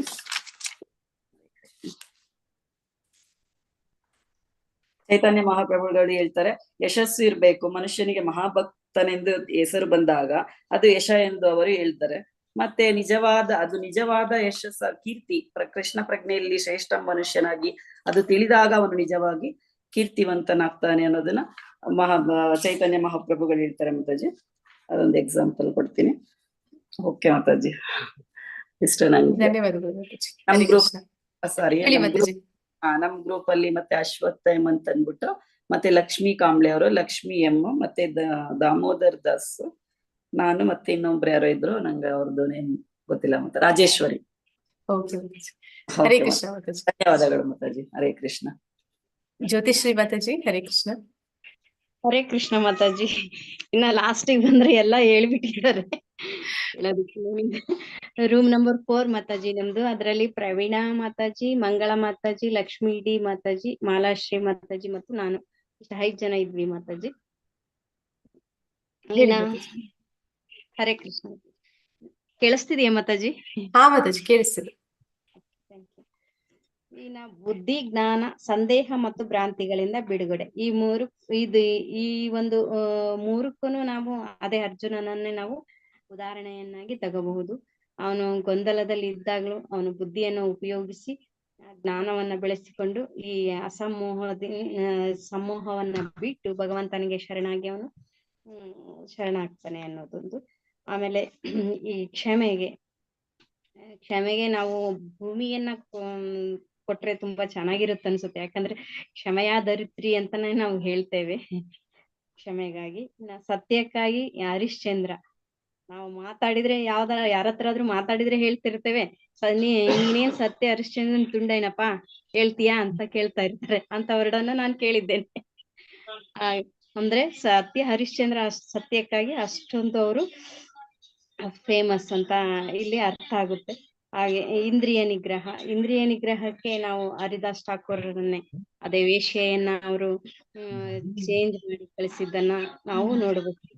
ಹಾಗೆ ಇನ್ನ ಸುಖ ದುಃಖಕ್ಕೆ ಕುಂತಿ ಮಹಾರಾಣಿನೇ ಅವರು ಭಗವಂತನನ್ನ ಯಾವತ್ತೂ ನಾವು ನೆನೆಸ್ತಾನೆ ಇರ್ಬೇಕು, ಭಗವಂತನ ನಮ್ಮೊಂದಿಗೆ ಇರ್ಬೇಕು ಅಂತ ಅವರ ಒಂದು ಕುಂತಿ ಮಹಾರಾಣಿಯ ಒಂದು ಅವರು ಯಾವಾಗ್ಲೂ ನಮ್ಗೆ ಕಷ್ಟಗಳನ್ನೇ ಕೊಡು, ಸುಖಗಳು ಬಂದ್ರೆ ಬರ್ತಾ ಇದೆ ಅಂದ್ರೆ ನೀನ್ ನಮ್ಮನ್ನ ಬಿಟ್ಟು ಹೋಗ್ತೀಯ, ಕಷ್ಟಗಳೇ ಬಂದ್ರೆ ನೀನು ನಮ್ಮೊಂದಿಗೆನೆ ಇರ್ತೀಯ ಅಂತ ಅವರು ಹೇಳ್ತಾ ಇರ್ತಾರೆ ಕುಂತಿ ಮಹಾರಾಣಿ.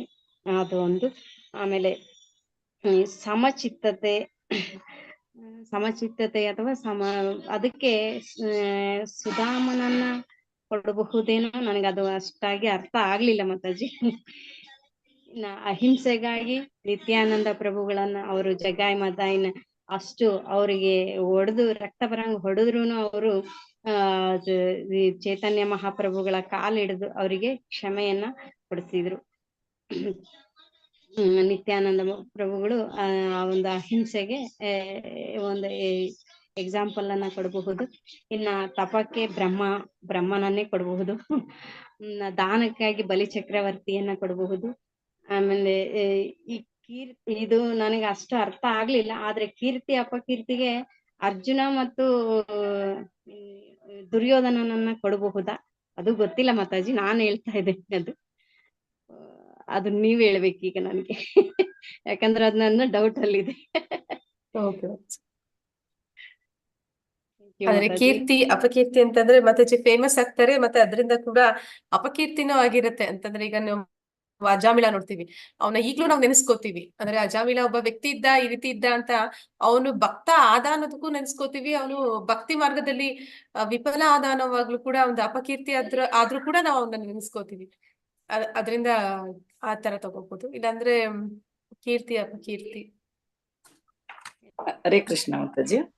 ಹರೇ ಕೃಷ್ಣ ಮಾತಾಜಿ.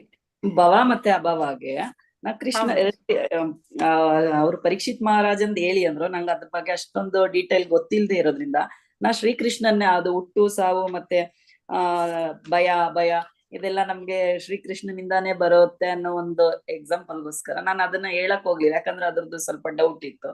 ನಾನು ಅದನ್ನ ಹೇಳಕ್ ಹೋಗ್ಲಿಲ್ಲ. ಅದಕ್ಕೊಂದ್ ಸ್ವಲ್ಪ ನೀವು ಡೀಟೇಲ್ ಹೇಳಿದ್ರೆ ನಮ್ಗೆ ಅರ್ಥ ಆಗುತ್ತೆ.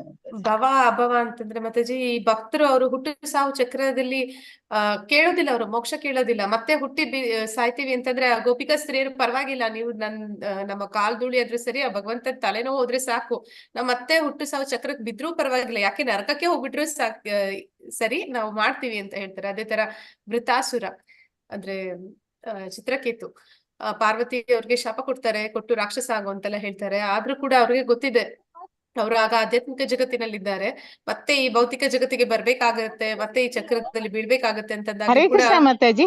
ಹರೇ ನಾನು ಇನ್ನೂ ಹೇಳಲಿಲ್ಲ ಮಾತಾಜಿ. ಓಕೆ ಮಾತಾಜಿ, ನೀವು ಅದ್ ಹೇಳಕ್ಕಿದ್ದ ಮಾತಾಜಿ, ಹೇಳಿ ಮಾತಾಜಿ. ಹರೇ ಕೃಷ್ಣ. ಇದು ಬುದ್ಧಿ ಮತ್ತು ಜ್ಞಾನಕ್ಕೆ ಇವರು ವ್ಯಾಸ ದೇವರು ಮಾತಾಜಿ.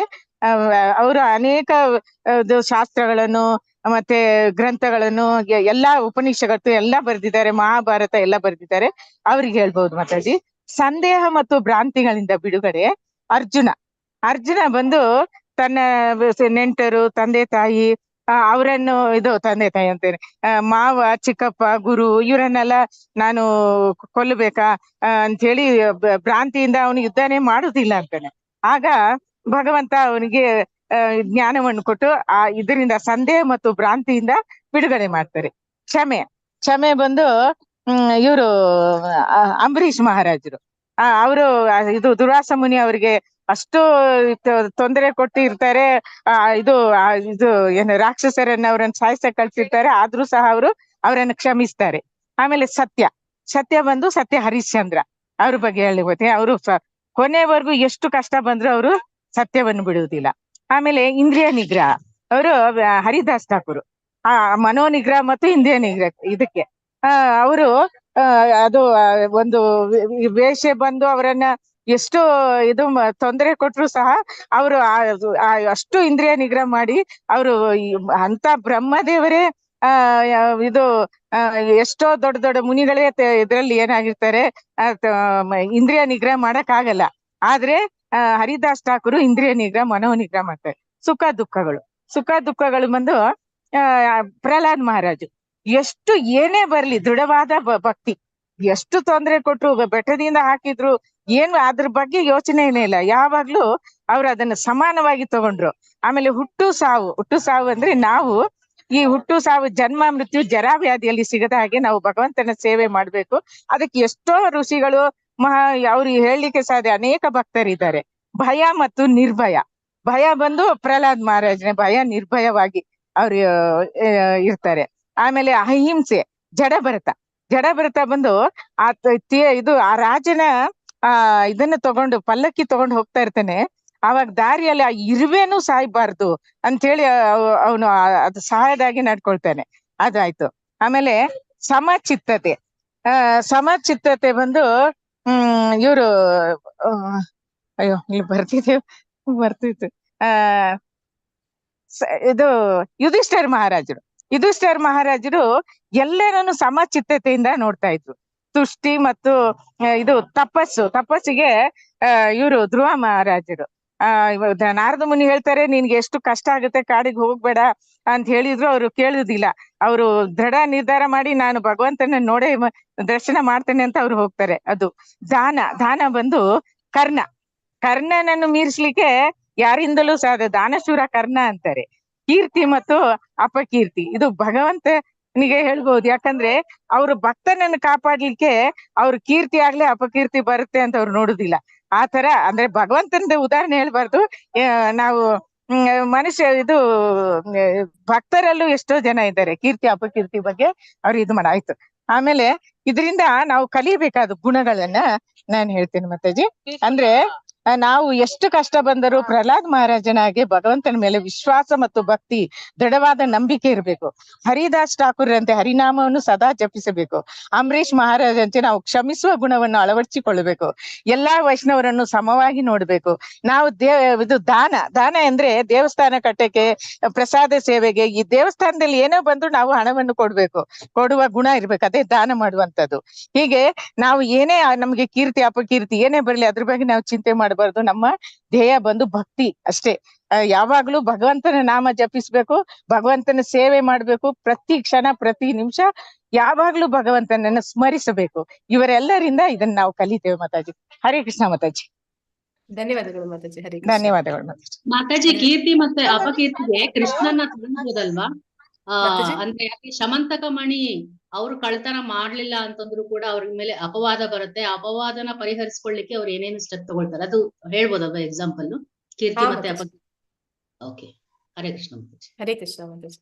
ಅಂದ್ರೆ ನಾವು ಕೃಷ್ಣ ಪ್ರಜ್ಞೆಯಲ್ಲಿ 4 ನಿಯಂತ್ರಕ ತತ್ವಗಳನ್ನ ಫಾಲೋ ಮಾಡಿದ್ರೇನೆ ಈ ಎಲ್ಲ ಗುಣಗಳು ಆಲ್ಮೋಸ್ಟ್ ನಮ್ಗೆ ಬಂದ್ಬಿಡುತ್ತೆ ಅಂತ ಹೇಳ್ತೀವಿ. ಅಂತಂದ್ರೆ ಶ್ರವಣ ಕೀರ್ತನೆ ಮಾಡುವುದ್ರಿಂದ, ಅಂದ್ರೆ ನಾವು ಭಗವದ್ಗೀತೆ ಭಾಗವತಗಳನ್ನ ಓದೋದ್ರಿಂದ ಅಥವಾ ಪ್ರವಚನಗಳನ್ನ ಕೇಳೋದ್ರಿಂದ ನಮ್ಮಲ್ಲಿರುವಂತಹ ಅನೇಕ ಯಾವ್ದೆಲ್ಲ ಅದು ಏನೆಲ್ಲ ಭಗವಂತನ ವಿಷಯಗಳ ತಿಳಿದಿಲ್ಲ ಆ ಜ್ಞಾನವನ್ನ ನಾವು ಪಡ್ಕೋತೀವಿ. ನಮ್ಮ ಬುದ್ಧಿ ಅದು ಚುರುಕಾಗುತ್ತೆ. ಮತ್ತೆ ನಾವು ಭಗವಂತನ ಐಶ್ವರ್ಯಗಳನ್ನ ತಿಳ್ಕೊಂಡು ಅವನಿಗೆ ಶರಣಾಗ್ತೀವಿ. ಮತ್ತೆ ನಮ್ಮಲ್ಲಿ ಯಾವುದೇ ಸಂದೇಹ ಭ್ರಾಂತಿಗಳು ಅನ್ನೋದು ಉಳಿಯೋದಿಲ್ಲ. ಹೀಗೆ ಇಂದ್ರಿಯ ನಿಗ್ರಹ ಆಗುತ್ತೆ. ನಾವು 4 ನಿಯಂತ್ರಕ ತತ್ವಗಳನ್ನ ಪಾಲಿಸ್ತೀವಿ ಅಂತಂದ್ರೆ ಇಂದ್ರಿಯ ನಿಗ್ರಹ ಆಗುತ್ತೆ. ಅಂದ್ರೆ ಅಲ್ಲಿ ಅನೈತಿಕ ಸಂಬಂಧಗಳಿರೋದಿಲ್ಲ, ಮತ್ತೆ ಮದ್ಯಪಾನ, ಧೂಮಪಾನ ಅವಿರೋದಿಲ್ಲ. ಮಾಂಸಭಕ್ಷಣೆ ಅಹಿಂಸೆಗೆ ಸಹಾಯ ಮಾಡುತ್ತೆ. ಮತ್ತೆ ಅದೇ ರೀತಿ ನಾವು ಸತ್ಯವನ್ನ ಹೇಳುವಂಥದ್ದು, ಇವೆಲ್ಲವೂ ಕೂಡ ನಾವು ನಿಯಂತ್ರಕ ತತ್ವಗಳನ್ನ ಫಾಲೋ ಮಾಡೋದ್ರಿಂದನೇ ನಾವು ಬೆಳೆಸ್ಕೊಳ್ಳಿಕ್ಕೆ ಸಾಧ್ಯ ಆಗುತ್ತೆ. ಮತ್ತೆ ಈ ಹುಟ್ಟು ಸಾವು ಅನ್ನೋದ್ರಿಂದ ಕೂಡ ನಾವು ತಪ್ಪಿಸ್ಕೊಳ್ಳಿಕ್ಕೆ ಕೃಷ್ಣ ಪ್ರಜ್ಞೆಗೆ ಬಂದ್ರೆ ಅದು ಭಕ್ತಿಯಲ್ಲಿ ತೊಡಗಿದ್ರೆ ಸಾಧ್ಯ ಆಗುತ್ತೆ. ಮತ್ತೆ ನಮ್ಮಲ್ಲಿ ಸಮಚಿತ್ತ ಅನ್ನೋದು ಬೆಳೆಯುತ್ತೆ. ಅಂದ್ರೆ ನಾವು ಯಾವಾಗ ಗೊತ್ತಾಗುತ್ತೆ ಭೌತಿಕ ಜಗತ್ತು ಅದು ದುಃಖಾಲಯ ಶಾಶ್ವತ ಅಂತ, ಇಲ್ಲಿ ನಾವು ಯಾವುದೇ ಜಾಸ್ತಿ ಎಕ್ಸ್ಪೆಕ್ಟೇಷನ್ಸ್ ನ ಇಟ್ಕೊಳ್ಳೋದಿಲ್ಲ. ಆಗ ನಾವು ತೃಪ್ತಿಯಿಂದ ಜೀವನವನ್ನ ಮಾಡ್ತೀವಿ, ಇರೋದ್ರಲ್ಲಿಯೇ ತೃಪ್ತಿಯಿಂದ ಜೀವನ ಮಾಡ್ತೀವಿ. ಮತ್ತೆ ದಾನ ನಾವು ನೋಡ್ತೀವಿ. ಈಗ ಇಸ್ಕಾನ್ನವರು ಯಾವಾಗ ದೇವಸ್ಥಾನ ನಿರ್ಮಾಣ ಮಾಡ್ತೀವಿ ಆಗ ನಾವು ಕೂಡ ನಮ್ಮಿಂದ ಕೈಲಾದಷ್ಟು ದಾನಗಳನ್ನ ಮಾಡ್ತೀವಿ.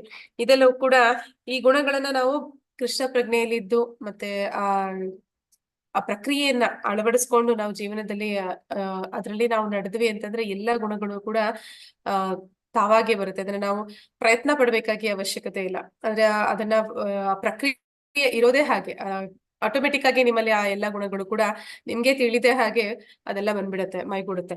ಇದಕ್ಕೆ ಇವಾಗ ನೀವು ಅನೇಕ ಉದಾಹರಣೆಗಳನ್ನ ಕೊಟ್ಟಿದ್ರ. ಶಿಬಿ ಮಹಾರಾಜ, ಅವನನ್ನು ಕೂಡ ನಾವು ನೆನೆಸ್ಕೊಬಹುದು. ಅವನು ಹೇಗೆ ದಾನವನ್ನ ಕೊಡ್ತಾನೆ ಅಂತ ಅಂದ್ರೆ ದೇಹದಿಂದ ಆ ಪಾರಿವಾಳದ ತೂಕಕ್ಕೆ ಸಮನಾದ ತನ್ನ ದೇಹದ ಭಾಗವನ್ನ ದಾನವಾಗಿ ಕೊಡೋದಕ್ಕೆ ಬರ್ತಾನೆ. ಅದೇ ರೀತಿ ಗೋಸ್ವಾಮಿಗಳು ಅವರು ಹೇಗೆ ಶ್ರೀಮಂತರು ಇರ್ತಾರೆ, ಅವರೆಲ್ಲರೂ ಕೂಡ ಚೈತನ್ಯ ಮಹಾಪ್ರಭುಗಳ ಒಂದು ಸಂಪರ್ಕಕ್ಕೆ ಬಂದ ನಂತರ ಎಲ್ಲವನ್ನು ಬಿಟ್ಟು ಕೌಪಿನವನ್ನ ಧರಿಸಿ, ಅಂದ್ರೆ ಅವರು ತುಂಬಾ ಸರಳ ಜೀವನವನ್ನ ಮಾಡ್ತಾರೆ. ಅಂದ್ರೆ ಅವರು ಏನ್ ಮಾಡ್ತಾ ಇದಾರೆ ಅದರಲ್ಲಿ ಅಷ್ಟರಲ್ಲಿ ಅವ್ರಿಗೆ ಸಂತುಷ್ಟಿ, ತೃಪ್ತಿ ಅನ್ನೋದಿರುತ್ತೆ. ಮತ್ತೆ ಅಹಿಂಸೆಗೆ ನಾವು ಬುದ್ಧನನ್ನ ತಗೋಬಹುದು. ಬುದ್ಧ ಕೂಡ ಅವನ ಮೂಲ ಉದ್ದೇಶ ಅದು ಅಹಿಂಸೆನೇ ಆಗಿರುತ್ತೆ. ಮೃಗಾರಿ ಕೂಡ ಅವನೊಬ್ಬ ಹೇಗೆ ಬೇಟೆಗಾರ ಆಗಿರ್ತಾನೆ, ಅಂದ್ರೆ ಅವನು ಪರಿಜೀವ ಮಾಡಿ ಪ್ರಾಣಿಗಳನ್ನ ಕೊಲ್ತಾ ಇರ್ತಾನೆ. ಆದ್ರೆ ಅವನು ನಾರದರ ಸಂಪರ್ಕಕ್ಕೆ ಬಂದಾಗ ಅಹಿಂಸೆ ಅನ್ನೋದು ಅವನು ಕೂಡ ಅಷ್ಟೇ ಜಡಭರತನ ಹಾಗೆ ಅವನು ಒಂದು ಇರುವೆ, ಅವನು ಭಗವಂತನ ನಾರದರಿಗೆ ದಂಡವತ್ ಪ್ರಣಾಮ ಮಾಡುವಾಗ ಅಲ್ಲಿ ಇರುವೆಗಳಿದೆ ಅಂದ್ರೆ ಅವನ ವಸ್ತ್ರದಿಂದ ಅವನ ಪಕ್ಕಕ್ಕೆ ಸರಿಸ್ತಾನೆ ಅಂತ ಹೇಳ್ತಾರೆ. ಹಾಗೆ ಅನೇಕ ಗುಣಗಳು ಇವೆಲ್ಲವೂ ಕೂಡ ನಾವು ಭಗವಂತನ ಭಕ್ತರಾದ್ರೆ ಸಾಕು, ಇವೆಲ್ಲವೂ ಕೂಡ ತಾನಾಗಿ ಬರುತ್ತೆ. ಅಂದ್ರೆ ನಾವು ನಮ್ಮ ಮಕ್ಕಳಲ್ಲಿ ಒಳ್ಳೆ ಗುಣಗಳನ್ನ ಬೆಳೆಸ್ಬೇಕು ಅಂತಿದ್ರೆ ಒಂದೊಂದೇ ಗುಣಗಳನ್ನ ಹೇಳಿ ತಿಳಿಸಿ ಬೆಳೆಸಿ ಆ ರೀತಿ ಮಾಡೋ ಅವಶ್ಯಕತೆನೇ ಇಲ್ಲ. ಅವ್ರನ್ನ ಕೃಷ್ಣ ಪ್ರಜ್ಞೆಗೆ ತಂದ್ರೆ ಸಾಕು, ತಾನಾಗಿ ಎಲ್ಲ ಒಳ್ಳೆ ಗುಣಗಳು ನಿಜವಾಗ್ಲೂ ಕೂಡ ಅವರಲ್ಲಿ ಮೈಗೂಡುತ್ತೆ. ಹರೇ ಕೃಷ್ಣ. ಎಲ್ಲರಿಗೂ ಧನ್ಯವಾದಗಳು. ನಂತರ ನಾನು ಹೇಳಿ ಇರ್ಲಿಲ್ಲ ಇದೆಲ್ಲ ಇದೆ ಅಂತ.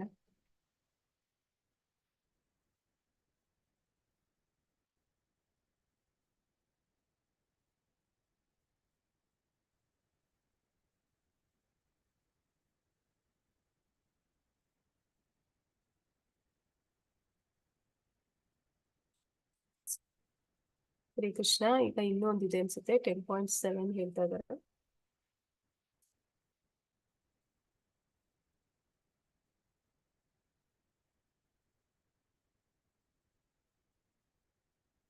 ಭಗವಂತನ ಐಶ್ವರ್ಯ ಮತ್ತೆ ಯೋಗ ಶಕ್ತಿಯನ್ನು ಯಥಾರ್ಥವಾಗಿ ತಿಳಿದವನು ಪರಿಶುದ್ಧವಾದ ಭಕ್ತಿ ಸೇವೆಯಲ್ಲಿ ತೊಡಗುತ್ತಾನೆ. ಈ ವಿಷಯದಲ್ಲಿ ಸಂಶಯವಿಲ್ಲ. ಅಂದ್ರೆ ಯಾವಾಗ ಒಬ್ಬ ವ್ಯಕ್ತಿ ಭಗವಂತನ ಈ ವಿಭೂತಿಗಳು ಐಶ್ವರ್ಯಗಳ ಬಗ್ಗೆ ತಿಳ್ಕೊತಾನೆ, ಭಗವಂತನ ಎಲ್ಲರೂ ಹೇಳ್ತಾರೆ ಗಾಡ್ ಈಸ್ ಗ್ರೇಟ್ ಅಂತ, ಪ್ರಭುಪಾದರು ಹೇಳ್ತಾರೆ. ನಿಮ್ಗೆ ಗಾಡ್ ಈಸ್ ಗ್ರೇಟ್ ಅನ್ನೋದು ಗೊತ್ತಿದೆ, ಆದ್ರೆ ಎಷ್ಟು ಗ್ರೇಟ್ ಅನ್ನೋದು ತಿಳ್ಕೊಂಡ್ರಿ ಅಂತಂದ್ರೆ ಆಗ ನಿಮ್ಮಲ್ಲಿ ಮಾತಾಜಿ ಹೇಳಿದಾಗೆ ಆ ವಿನಯ ಬರುತ್ತೆ. ವಿನಯ ಬಂದಾಗ ನಾವು ಭಗವಂತನಿಗೆ ಶರಣಾಗ್ಲಿಕ್ಕೆ ಸಹಾಯ ಮಾಡುತ್ತೆ. ಭಗವಂತನನ್ನ ತಿಳ್ಕೊಬೇಕು ಅಂತಂದ್ರೆ ಯಾವುದೇ ಬಾಹ್ಯವಾಗಿ ಮಾಡುವಂತ ಯಾವುದೇ ಪ್ರಯತ್ನಗಳು ಅದು ಸಫಲ ಆಗೋದಿಲ್ಲ. ಅದನ್ನ ಸಕ್ಸಸ್ ಆಗ್ಬೇಕು ಅಂತಂದ್ರೆ ಶ್ರದ್ಧೆಯಿಂದ ಭಗವಂತನಿಗೆ ಶರಣಾಗ್ಬೇಕಾಗತ್ತೆ. ಶರಣಾದಾಗ ಮಾತ್ರನೇ ಅದು. ಯಾವಾಗ ನಾವು ಶರಣಾಗ್ತೀವಿ ಅಂತಂದ್ರೆ ಅವನ ಮಹತ್ವ ಅಂದ್ರೆ ಅವನ ಆ ಗ್ರೇಟ್ನೆಸ್ ನಮ್ಗೆ ಯಾವಾಗ ಗೊತ್ತಾಗುತ್ತೆ ಆಗ ನಾವು ಅವನಿಗೆ ಶರಣಾಗ್ಲಿಕ್ಕೆ ಸಾಧ್ಯ ಆಗುತ್ತೆ. ಅದನ್ನ ನಾವು ಹೇಗೆ ತಿಳ್ಕೊಬಹುದು ಅಂತಂದ್ರೆ ಅಧಿಕೃತ ಗುರು ಶಿಷ್ಯ ಪರಂಪರೆಯಲ್ಲಿ ಬಂದಂತಹ ಗುರುಗಳ ಮುಖೇನ ತಿಳಿಲಿಕ್ಕೆ ಸಾಧ್ಯ ಆಗುತ್ತೆ. ಹರೇ ಕೃಷ್ಣ. ಮಥುರಾ ಮಾತಾಜಿ ಹ್ಯಾಂಡ್ ರೈಸ್ ಮಾಡಿದ್ದೀರಾ, ಓದ್ಲಿಕ್ಕ? ಇದು 10.7 ಇದರ ಬಗ್ಗೆ ನಾನು ಹೇಳಲಿಕ್ಕೆ ಇಷ್ಟಪಡ್ತೇನೆ ಪ್ರಭು ಮಾತಾಜಿ. ಹೇಳಿ ಮಾತಾಜಿ. ಮೊನ್ನೆ ನಾನು ಪವರ್ ಆಫ್ ಜಪ ಅದರ ಒಂದು ಕ್ಲಾಸ್ ತೆಗೆದುಕೊಂಡಿದ್ದೆ. ಪವರ್ ಆಫ್ ಜಪ ಯಾಕೆ ನಮ್ಗೆ ಅರ್ಥ ಆಗುದಿಲ್ಲ, ಜಪದ ಮಹತ್ವ ಇಲ್ವೇ ಯಾಕೆ ಆಗುದಿಲ್ಲ ಅಂದ್ರೆ ನೋಡಿ, ಮೊನ್ನೆ ಮೋದಿಯ ರೋಡ್ ಶೋ ಆದಾಗ ಎಲ್ರು ಜನರು ಹತ್ರು, ಹೂ ಹಾಕಿದ್ರು, ಶಂಖ ಊದಿದ್ರು, ತಮಟೆ ಬಾಯಿಸಿದ್ರು, ಏನೇನ್ ಮಾಡಿದ್ರು. ಯಾಕಂದ್ರೆ ಮೋದಿ ಒಂದು ದೈವಿ ಗುಣದವರು, ನಿಸ್ವಾರ್ಥ ಸೇವೆಯವರು. ಮೋದಿಯವರು ನಮ್ಗೆ ಏನೇನು ಮಾಡ್ತಾರೆ ಅನ್ನುವ ಇದು. ಅದೇ ನಾವು ಭಗವಂತ ನಮ್ಗೆ ಬೆಳಗ್ಗಿಂದ ರಾತ್ರಿ ತನಕ ಏನೇನು ಮಾಡಿದ್ದಾರೆ, ಅವನ ಕೀರ್ತಿ ಅನ್ನೋದು, ವೈಭವ ಏನೋದು, ನಮ್ಗೆ ಏನು ಅನುಗ್ರಹಿಸ್ತಾನೆ, ಏನು ಮಾಡಿದ್ದಾನೆ ಅನ್ನೋದು ನಾವು ಆಲೋಚನೆ ಮಾಡುದಿಲ್ಲ. ನಮ್ಗೆ ಅದರ ಅರಿವು ನಾವು ಫೀಲ್ ಮಾಡ್ಕೊಳ್ಳಿಲ್ಲ. ಅದರಿಂದ ನಮ್ಮ ಹೃದಯ ಕರುಗುದಿಲ್ಲ.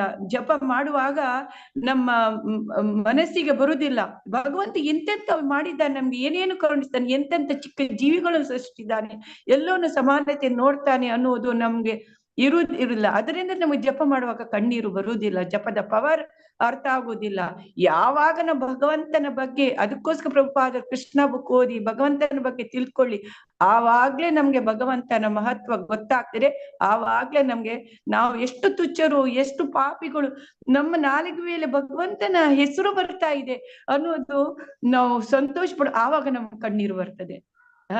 ಆ ಪವರ್ ಆಫ್ ಜಪ ಭಗವಂತನ ಯಾವ ಗೊತ್ತಾಗ್ತದೆ ಅಂದ್ರೆ ಭಗವಂತನ ಬಗ್ಗೆ ತಿಳಿದುಕೊಂಡಾಗ ಮಾತ್ರ ಅನ್ನೋದು ನಾನು ಮೊನ್ನೆ ಹೇಳಿದ್ದು.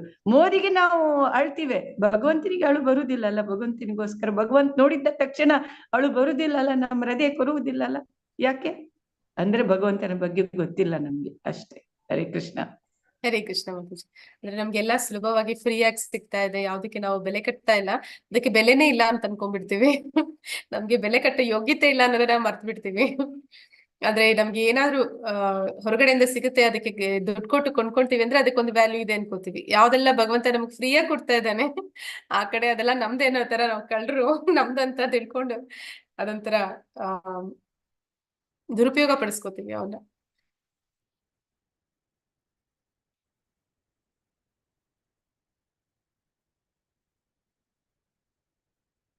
ಚತುರ್ಶ್ಲೋಕಿ ಗೀತಾ.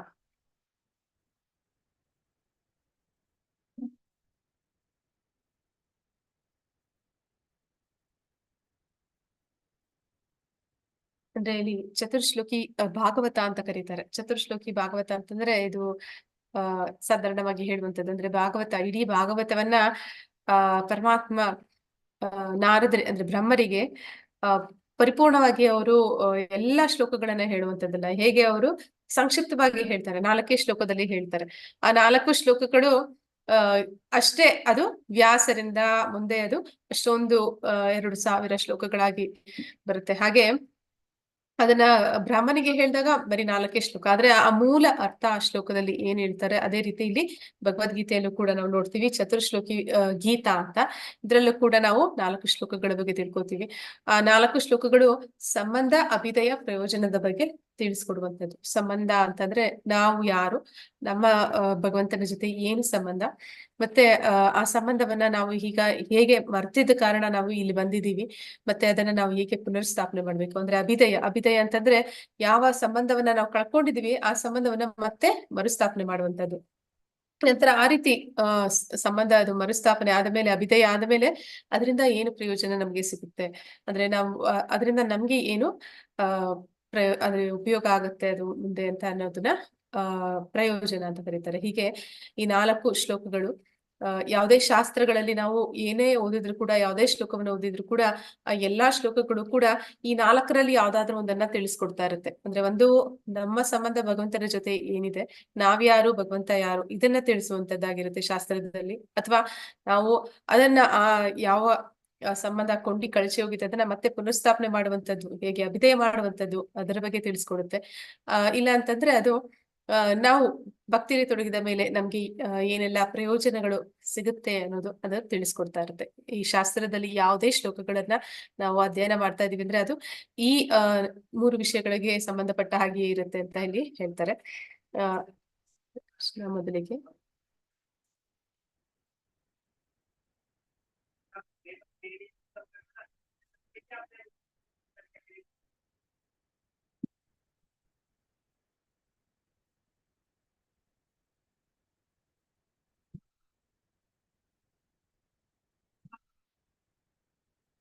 ಇದು 8ನೇ ಶ್ಲೋಕದಿಂದ ಪ್ರಾರಂಭ ಆಗುತ್ತೆ. ಯಾರಾದ್ರೂ ಓದಿರಿದ್ರೆ ಹ್ಯಾಂಡ್ ರೈಸ್ ಮಾಡಿ. ಹರೇ ಕೃಷ್ಣ. ಶೋಭಾ ಮಾತಾಜಿ ಓದಿ ಮಾತಾಜಿ. ಹರೇ ಕೃಷ್ಣ ಮಾತಾಜಿ. ಹರೇ ಕೃಷ್ಣ. ಅಹಂ ಸರ್ವಸ್ಯ ಪ್ರಭವೋ ಮತ್ತಃ ಸರ್ವಂ ಪ್ರವರ್ತತೆ ಇತಿ ಮತ್ವಾ ಭಜಂತೆ ಮಾಂ ಬುಧಭಾವ ಸಮನ್ವಿತಃ. ಅನುವಾದ: ಎಲ್ಲ ಆಧ್ಯಾತ್ಮಿಕ ಮತ್ತು ಭೌತಿಕ ಜಗತ್ತುಗಳ ಮೂಲವು ನಾನೇ, ಎಲ್ಲವೂ ನನ್ನಿಂದ ಹೊರಸೂಸುತ್ತದೆ. ಇದನ್ನು ಸಂಪೂರ್ಣವಾಗಿ ತಿಳಿದ ವಿದ್ವಾಂಸರು ನನ್ನ ಭಕ್ತಿ ಸೇವೆಯಲ್ಲಿ ನಿರತರಾಗುತ್ತಾರೆ ಮತ್ತು ಹೃದಯ ತುಂಬಿ ನನ್ನನ್ನು ಪೂಜಿಸುತ್ತಾರೆ. ಹರೇ ಕೃಷ್ಣ. ಹರೇ ಕೃಷ್ಣ.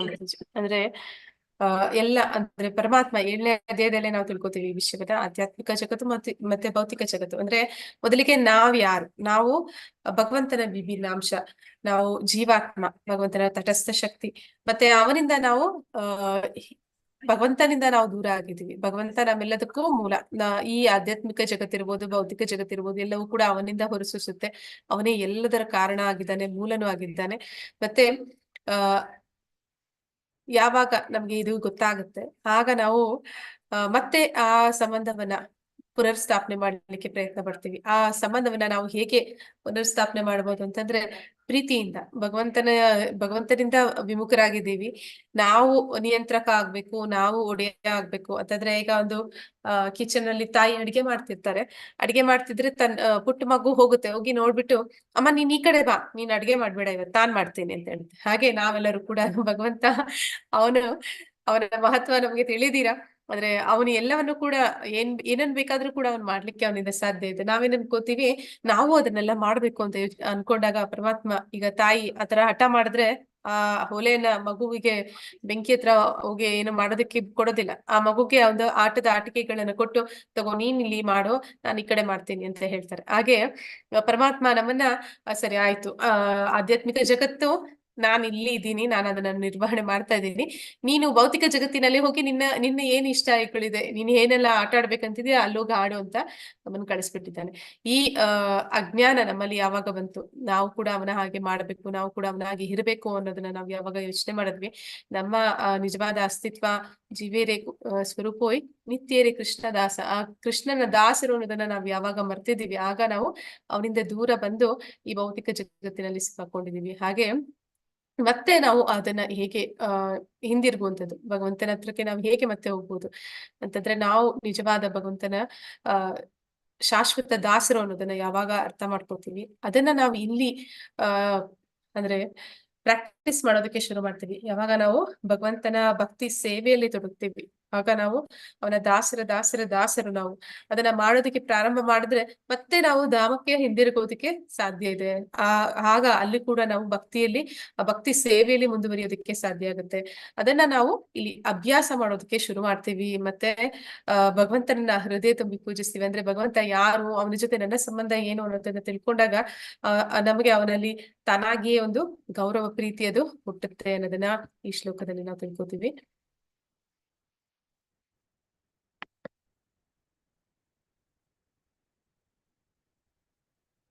ಅದೇ ಎಲ್ಲವೂ ಕೂಡ ದೇವತೆಗಳು, ಪ್ರತಿಯೊಂದು ಜೀವಿಗಳು, ಪ್ರತಿಯೊಂದು ಕೂಡ ಭಗವಂತನಿಂದ ಬಂದಿರುವಂತದ್ದು. ಭಗವಂತ ಅವನೆಲ್ಲದಕ್ಕೂ ಮೂಲ. ನಾವೆಲ್ಲರೂ ಕೂಡ ಭಗವಂತನಿಂದ ಬಂದಂತಹ ವಿಭಿನ್ನ ಅಂಶಗಳು. ಅಂದ್ರೆ ಅವನ ವಿಸ್ತರಣೆಗಳು.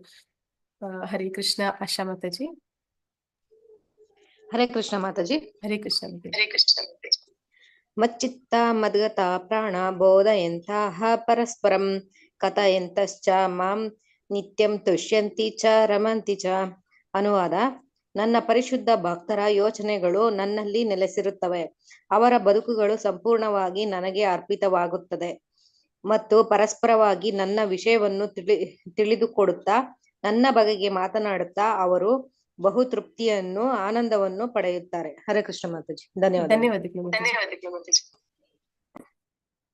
ಇಲ್ಲಿ ಏನ್ ಹೇಳ್ತಾ ಇದಾರೆ ಅಂತಂದ್ರೆ, ಯಾವಾಗ ನಮ್ಗೆ ಭಗವಂತನ ಜೊತೆ ಸಂಬಂಧ ಏನು ಅಂತ ತಿಳಿತು, ಅದನ್ನ ಮತ್ತೆ ಪುನರ್ಸ್ಥಾಪನೆ, ಆ ಅಭಿದಯ ಹೇಗೆ ಮಾಡ್ತೀವಿ ಅಂತಂದ್ರೆ, ಶುದ್ಧ ಭಕ್ತರ ಸಂಪರ್ಕಕ್ಕೆ ನಾವು ಬರ್ತೀವಿ. ಯಾವಾಗ ಭಕ್ತರ ಸಂಘದಲ್ಲಿ ಇರ್ತೀವಿ ಆಗ ನಾವು ಭಜನ ಕ್ರಿಯಾ ಮಾಡ್ತೀವಿ. ಭಜನ ಕ್ರಿಯಾ ಅಂತಂದ್ರೆ ಭಗವಂತನಲ್ಲಿ ಶ್ರದ್ಧೆ, ಸಾಧು ಸಂಘ, ಭಜನ ಕ್ರಿಯಾ ಅಂತಂದ್ರೆ ಶ್ರವಣ, ಕೀರ್ತನ. ಯಾವಾಗ ನಾವು ಭಗವಂತನ ನಾಮ ಸಂಕೀರ್ತನೆ ಮಾಡುವಂತದ್ದು, ಮತ್ತೆ ಅವನ ವಿಷಯಗಳ ಬಗ್ಗೆ, ವಿಚಾರಗಳ ಬಗ್ಗೆ, ಅವನ ಮಹತ್ವದ ಬಗ್ಗೆ ತಿಳ್ಕೊಳ್ಳುವಂತ ಪ್ರಯತ್ನ ಮಾಡುವಂತದ್ದು ಮಾಡ್ತೀವಿ. ಆಗ ನಾವ್ ಏನ್ ಮಾಡ್ತೀವಿ ಅಂತಂದ್ರೆ, ಭಗವಂತನ ವಿಷಯಗಳನ್ನ ಶುದ್ಧ ಭಕ್ತರು ನಮಗೆ ಅದನ್ನ ತಿಳಿಸಿಕೊಡ್ತಾರೆ.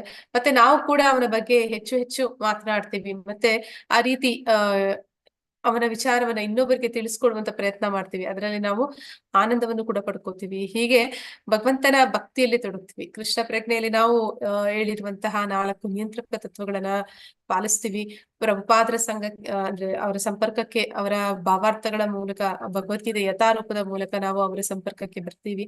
ಮತ್ತೆ ನಮ್ಮ ಹಿರಿಯ ಭಕ್ತರು ಯಾರಿದ್ದಾರೆ ಅವರ ಸಂಘದಲ್ಲಿ, ಮತ್ತೆ ಇತರ ಭಕ್ತರ ಸಂಘದಲ್ಲಿ ಬಂದಾಗ ನಾವು ಸದಾಕಾಲ ಭಗವಂತನ ವಿಷಯವನ್ನ ತಿಳ್ಕೊತೀವಿ, ಮತ್ತೆ ಇನ್ನೊಬ್ರಿಗೆ ತಿಳಿಸ್ತೀವಿ.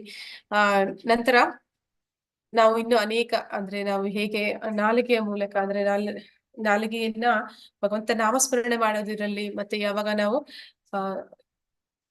ಮತ್ತೆ ಭಗವಂತನ ಪ್ರಸಾದವನ್ನ ಮಾತ್ರ ಸ್ವೀಕಾರ ಮಾಡುವಂತದ್ದು, ಮತ್ತೆ ವ್ರತಗಳನ್ನ ಕೈಗೊಳ್ತೀವಿ, ಏಕಾದಶಿ ವ್ರತಗಳನ್ನ, ಮತ್ತೆ ಆವಿರ್ಭಾವ, ಅಂತರ್ಧಾನ ಆದಂತಹ ದಿನಗಳಲ್ಲಿ ಉಪವಾಸಗಳನ್ನ ಮಾಡುವಂತದ್ದು. ಇವೆಲ್ಲವೂ ಕೂಡ ಪ್ರಕ್ರಿಯೆ ಆಗಿರುತ್ತೆ. ಅಭಿದಯ. ಮತ್ತೆ ನಾವು ಬೆಳಗ್ಗೆ ಬೇಗ ಹೇಳ್ತೀವಿ, ಬ್ರಾಹ್ಮಿ ಮುಹೂರ್ತದಲ್ಲಿ ಹೇಳುವಂತದ್ದು, ಬೆಳಗ್ಗೆ ಆದಷ್ಟು ಬೇಗ ಜಪವನ್ನ ಮುಗಿಸುವಂತದ್ದು.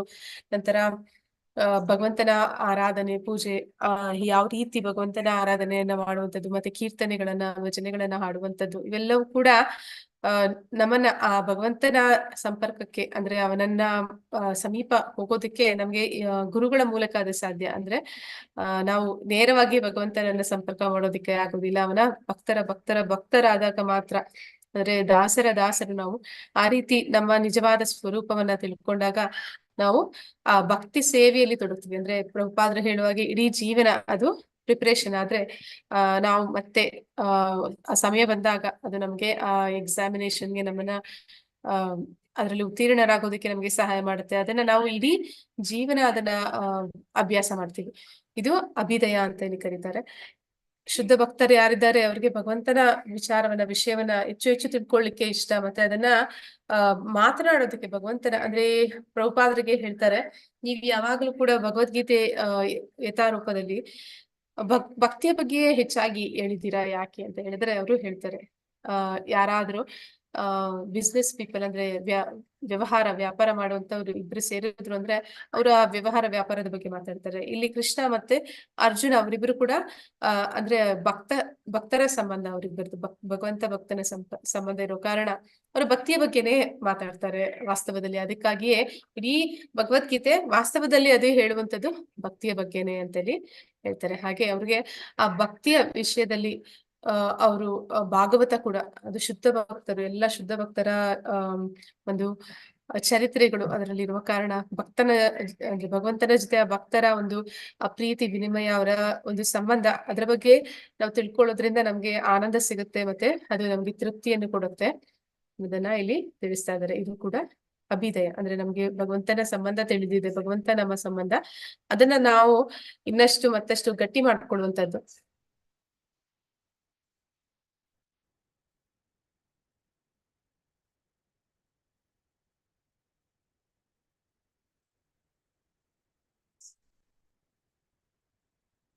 ಹರೇ ಕೃಷ್ಣ ಗೌರಿ ಮಾತಾಜಿ. ಹರೇ ಕೃಷ್ಣ ಮಾತಾಜಿ. ಶ್ಲೋಕಃ ತೇಷಾಂ ಸತತಯುಕ್ತಾನಾಂ ಭಜತಾಂ ಪ್ರೀತಿಪೂರ್ವಕಂ ದದಾಮಿ ಬುದ್ಧಿಯೋಗಂ ತಂ ಏನ ಮಾಮುಪೇಯಾಂತತೆ. ಅನುವಾದ: ನನ್ನ ಪ್ರೀತಿಪೂರ್ವಕ ಸೇವೆಗೆ ಸದಾ ಮುಡುಪಾಗಿರುವವರಿಗೆ ಅವರು ನನ್ನ ಬಳಿಗೆ ಬರುವುದಕ್ಕೆ ಅಗತ್ಯವಾದ ತಿಳುವಳಿಕೆಯನ್ನು ನಾನು ಕೊಡುತ್ತೇನೆ. ಹರೇ ಕೃಷ್ಣ ಮಾತಾಜಿ. ಧನ್ಯವಾದಗಳು ಮಾತಾಜಿ. ಅಂದ್ರೆ ನಾವ್ ಇವಾಗ ಭಕ್ತಿಯಲ್ಲಿ ಅಂದ್ರೆ ತಪಸ್ಸು ಅಂತ ಹೇಳ್ತಾರೆ, ಅಂದ್ರೆ ನಮ್ಗೆ ಒಂದು ಮಾಡ್ಬೇಕು, ಮಾಡೋದ್ರಿಂದ ನಮ್ಗೆ ಅದರಿಂದ ಒಳ್ಳೇದಾಗತ್ತೆ, ಆದ್ರೆ ನಮ್ಗೆ ಅದನ್ನ ಮಾಡೋವಾಗ ಸ್ವಲ್ಪ ಶ್ರಮ ಅನ್ಸುತ್ತೆ, ಅದನ್ನೇ ತಪಸ್ಸು ಅಂತ ಕರೀತಾರೆ. ಹಾಗೆ ನಾವು ಏನು ಕೃಷ್ಣ ಪ್ರಜ್ಞೆಯಲ್ಲಿ ತೊಡಗ್ತೀವಿ ಅದೊಂದು ತಪಸ್ಸಿದ್ದ ಹಾಗೆ. ಅಷ್ಟೆಲ್ಲ ತಪಸ್ಸನ್ನ ಮಾಡ್ತಾ ಇದೀವಿ ಅಂತಂದ್ರೆ ಭಗವಂತ ಅವನು ಏನ್ ಮಾಡ್ತಾನೆ ಅಂತಂದ್ರೆ ಅವನು ನಮ್ಗೆ ಹೇಳ್ತಾ ಇದ್ದಾನೆ ಆ ಪ್ರಯೋಜನ. ನಾವು ಅಭಿದಯ ಏನು ಸಂಪರ್ಕವನ್ನ ಪುನರ್ಸ್ಥಾಪನೆ ಮಾಡ್ಲಿಕ್ಕೆ ಪ್ರಯತ್ನ ಪಡ್ತಾ ಇದೀವಿ, ಅದರಿಂದ ನಮ್ಗೆ ಸಿಗ್ತಿರುವಂತ ಪ್ರಯೋಜನ ಅದು ಏನು ಅಂತಂದ್ರೆ, ಯಾರು ಭಗವಂತನ ಸೇವೆಯಲ್ಲಿ ಮುಡುಪಾಗಿರ್ತಾರೆ, ಅಂದ್ರೆ ಅವರ ಇಡೀ ಜೀವನವನ್ನ ಪ್ರಭುಪಾದರ ಹಾಗೆ ಭಗವಂತನ ಸೇವೆಗೆ ಮುಡುಪಾಗಿ ಇಡ್ತಾರೆ ಅಂತವ್ರು ಭಗವಂತನ ಹತ್ರ ಬರೋದಕ್ಕೆ ಅವ್ರಿಗೆ ಬೇಕಾಗಿರುವ ಬುದ್ಧಿಯನ್ನ ಭಗವಂತನೇ ಕರುಣಿಸ್ತಾನೆ. ಅಂದ್ರೆ ಇಲ್ಲಿ ನಾವು ಕೃಷ್ಣ ಪ್ರಜ್ಞೆಯಲ್ಲಿ ತೊಡಗ್ಬೇಕು ಅಂತಂದ್ರೆ ನಾವು ಅನೇಕ ಅಂದ್ರೆ ಪಾಂಡಿತ್ಯವನ್ನ ಹೊಂದಿರಬೇಕು, ಅಕ್ಷರ ಜ್ಞಾನ ಇದ್ದವರು ಮಾತ್ರನೇ ಭಕ್ತಿ ಮಾಡುವಂತದ್ದು, ಆ ರೀತಿ ಇಲ್ಲ. ಭಗವಂತ ಯಾರಿಗೆ ಆ ಅಕ್ಷರ ಜ್ಞಾನ ಕೂಡ ಇಲ್ಲ, ಗೌರ್ ಕಿಶೋರ್ ಬಾಬಾಜಿ ಅವರು ಬಂದು ಭಕ್ತಿ ಸಿದ್ಧಾಂತ ಸರಸ್ವತಿ ಠಾಕೂರ್ ಅವರ ಗುರುಗಳು, ಅವರಿಗೆ ಅಕ್ಷರ ಜ್ಞಾನ ಅನ್ನೋದೆಲ್ಲ ಇರ್ಲಿಲ್ಲ.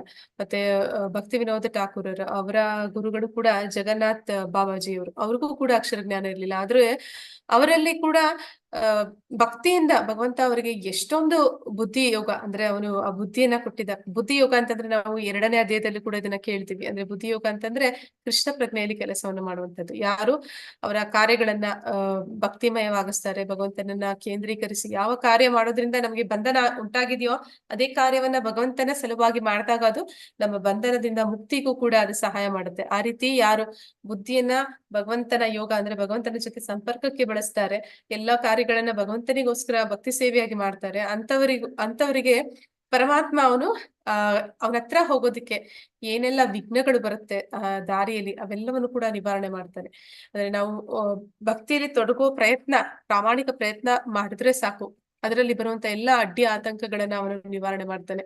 ಹಾಗೆ ಅವರಲ್ಲಿರುವಂತ ಎಲ್ಲಾ ಸಂದೇಹಗಳು, ಅವರ ಹೃದಯದಲ್ಲಿ ಏನೆಲ್ಲ ಸಂದೇಹಗಳಿದೆ ಅದೆಲ್ಲದಕ್ಕೂ ಕೂಡ ಗುರುವಾಗಿ, ಅಂದ್ರೆ ಶಿಕ್ಷಾ ಗುರು ಇರ್ಬೋದು, ದೀಕ್ಷಾ ಗುರು ಇರ್ಬೋದು, ಅಥವಾ ನಮ್ಮ ಹೃದಯದಲ್ಲಿ ಪರಮಾತ್ಮ ಇದ್ಕೊಂಡು ಚೈತ್ಯ ಗುರುವಾಗಿ ಕೂಡ ಅವನು ನಮ್ಗೆ ಎಲ್ಲಾ ಜ್ಞಾನವನ್ನ ತಿಳಿಸ್ಕೊಡ್ತಾನೆ. ಅಂದ್ರೆ ನಾವು ನೋಡಿದ್ವಿ ಪ್ರಾರಂಭದಲ್ಲಿ ದೇವತೆಗಳು ಭಗವಂತನ ಸಂಪರ್ಕದಲ್ಲಿ ಇರ್ತಾರೆ, ಭಗವಂತನನ್ನ ನೇರವಾಗಿ ಕಾಣ್ತಾರೆ. ತಪಸ್ವಿಗಳು ಕೂಡ ಭಗವಂತನನ್ನ ತಪಸ್ಸಿನ ಮೂಲಕ ತಿಳ್ಕೊಳ್ಳೋ ಪ್ರಯತ್ನ ಮಾಡ್ತಾರೆ. ಆದ್ರೆ ಅವರೆಲ್ಲರಿಗೂ ಎಟುಕದ ಭಗವಂತ ಅವನ ಶುದ್ಧ ಭಕ್ತನ ಹೃದಯದಲ್ಲಿ ಸದಾ ಇರ್ತಾನೆ. ಮತ್ತೆ ಅವನಿಗೆ ಎಲ್ಲ ರೀತಿಯಲ್ಲೂ ಕೂಡ ತನ್ನನ್ನ ತಾನು ತೋರ್ಪಡಿಸ್ಕೊತಾನೆ, ತನ್ನ ಎಲ್ಲ ಜ್ಞಾನವನ್ನು ಅವ್ರಿಗೆ ನೀಡ್ತಾನೆ. ಇದೆಲ್ಲವೂ ಕೂಡ ಪ್ರಯೋಜನ ಅಂತ ನಾವು ಕರೀಬಹುದು.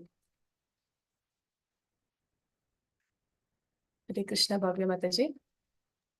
ಹರೇ ಕೃಷ್ಣ ಮಾತಾಜಿ. ಹರೇ ಶ್ಲೋಕ: ಕೃಷ್ಣ.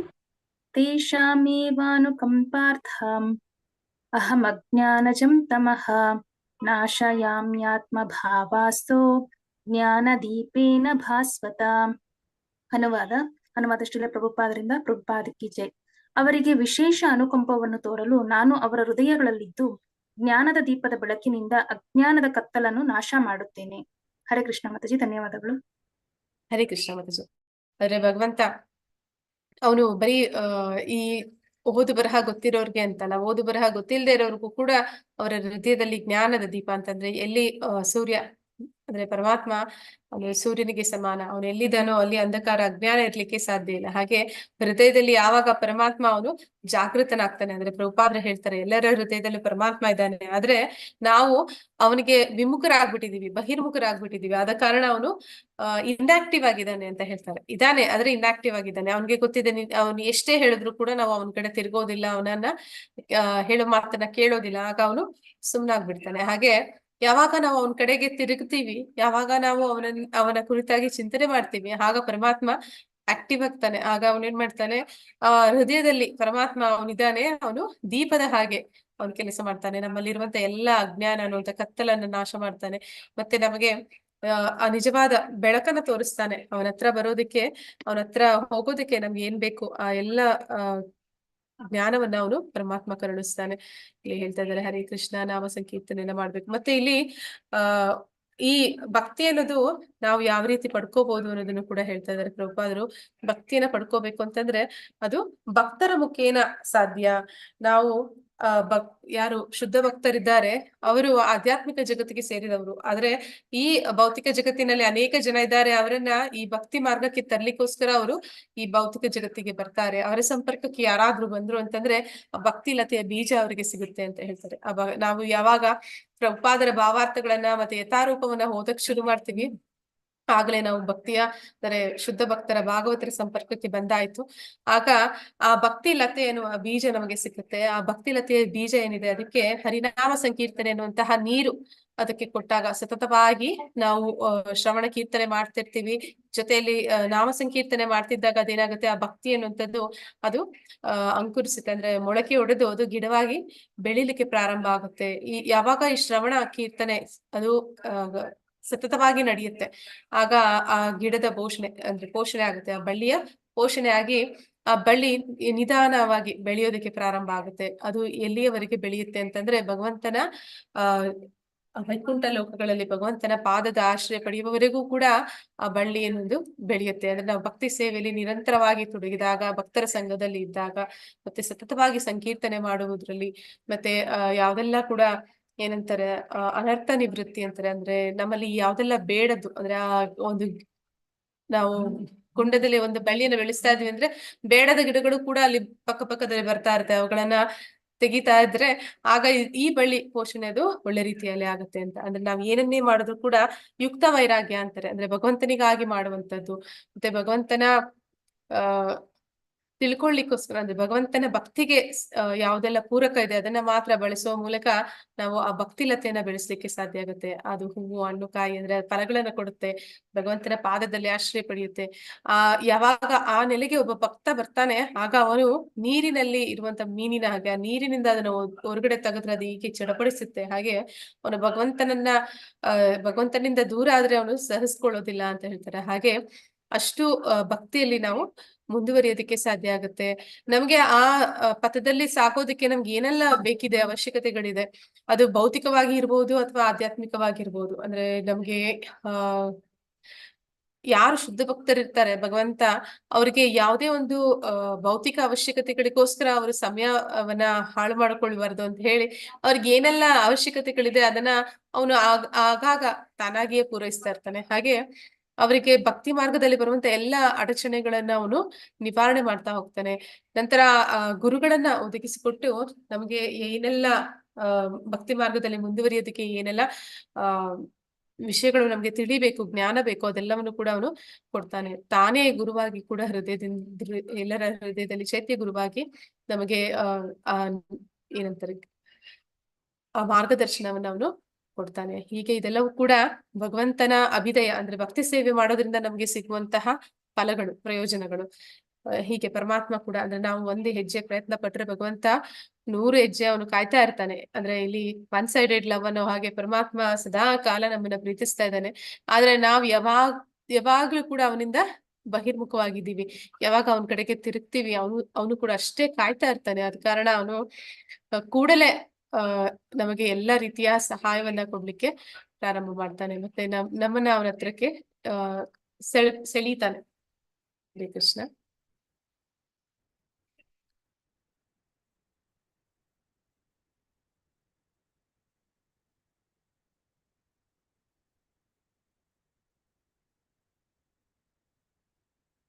ಹರೇ ಕೃಷ್ಣ ಶುಭ ಮಾತಾಜಿ. ಹರೇ ಕೃಷ್ಣ ಮಾತಾಜಿ. ಹರೇ ಕೃಷ್ಣ ಮಾತಾಜಿ. ಇದು ಭಗವದ್ಗೀತೆಯ ನಿಜವಾದ ಸಾರವಾಗಿದೆ. ಅಹಂ ಸರ್ವಸ್ಯ ಪ್ರಭವೋ ಮತ್ತಃ ಸರ್ವಂ ಪ್ರವರ್ತತೆ. ಅಹಂ ಸರ್ವಸ್ಯ ಪ್ರಭವೋ ಮತ್ತಃ ಸರ್ವಂ ಪ್ರವರ್ತತೆ. ನಾನು ಎಲ್ಲದರ ಮೂಲ. ಇದನ್ನು ಅರ್ಥ ಮಾಡಿಕೊಳ್ಳುವನು ಭಜಂತೆ. ಹಾಗಾದರೆ ಸುಮ್ಮನೆ ಭಜನೆ ಯಾರಿಗಾಗಿ?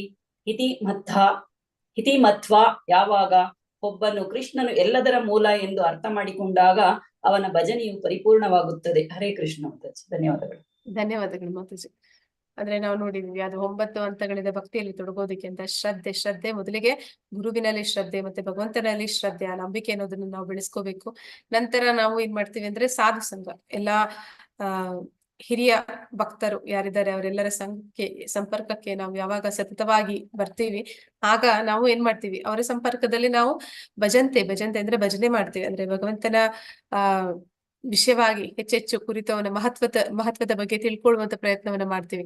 ಹಾಗೆ ಭಗವಂತನ ವಿಚಾರಗಳನ್ನ ವಿನಿಮಯ ಮಾಡ್ತೀವಿ. ಮತ್ತೆ ಸದಾಕಾಲ ಅವನ ಬಗ್ಗೆ ತಿಳ್ಕೊಳ್ಳೋದ್ರಲ್ಲಿ ನಮಗೆ ನಿಜವಾದ ಆನಂದ ಅಂತ ಯಾವಾಗ ಸಿಗಕ್ಕೆ ಶುರು ಆಗುತ್ತೆ ಆಗ ನಮ್ಮ ಜೀವನದಲ್ಲಿ ಅನರ್ಥ ನಿವೃತ್ತಿ, ಅಂದ್ರೆ ಯಾವ್ದೆಲ್ಲ ಬೇಡದು ಇತ್ತು ಅವೆಲ್ಲದಕ್ಕೂ ಕೂಡ ನಮ್ಮ ಹತ್ರ ಸಮಯ ಇಲ್ಲ, ಮತ್ತೆ ನಮ್ಗೆ ಅದ್ರಲ್ಲಿ ಯಾವುದೇ ರುಚಿ ಅನ್ನೋದು ಕೂಡ ಉಳಿಯೋದಿಲ್ಲ. ಹೀಗೆ ನಾವು ಭಗವಂತನ ಮಹತ್ವಗಳನ್ನ ಹೆಚ್ಚು ತಿಳಿತಾ ಹೋದಾಗ ನಾವು ಅವನನ್ನ ಹೆಚ್ಚು ಅರ್ಥ ಮಾಡ್ಕೊಂತೀವಿ.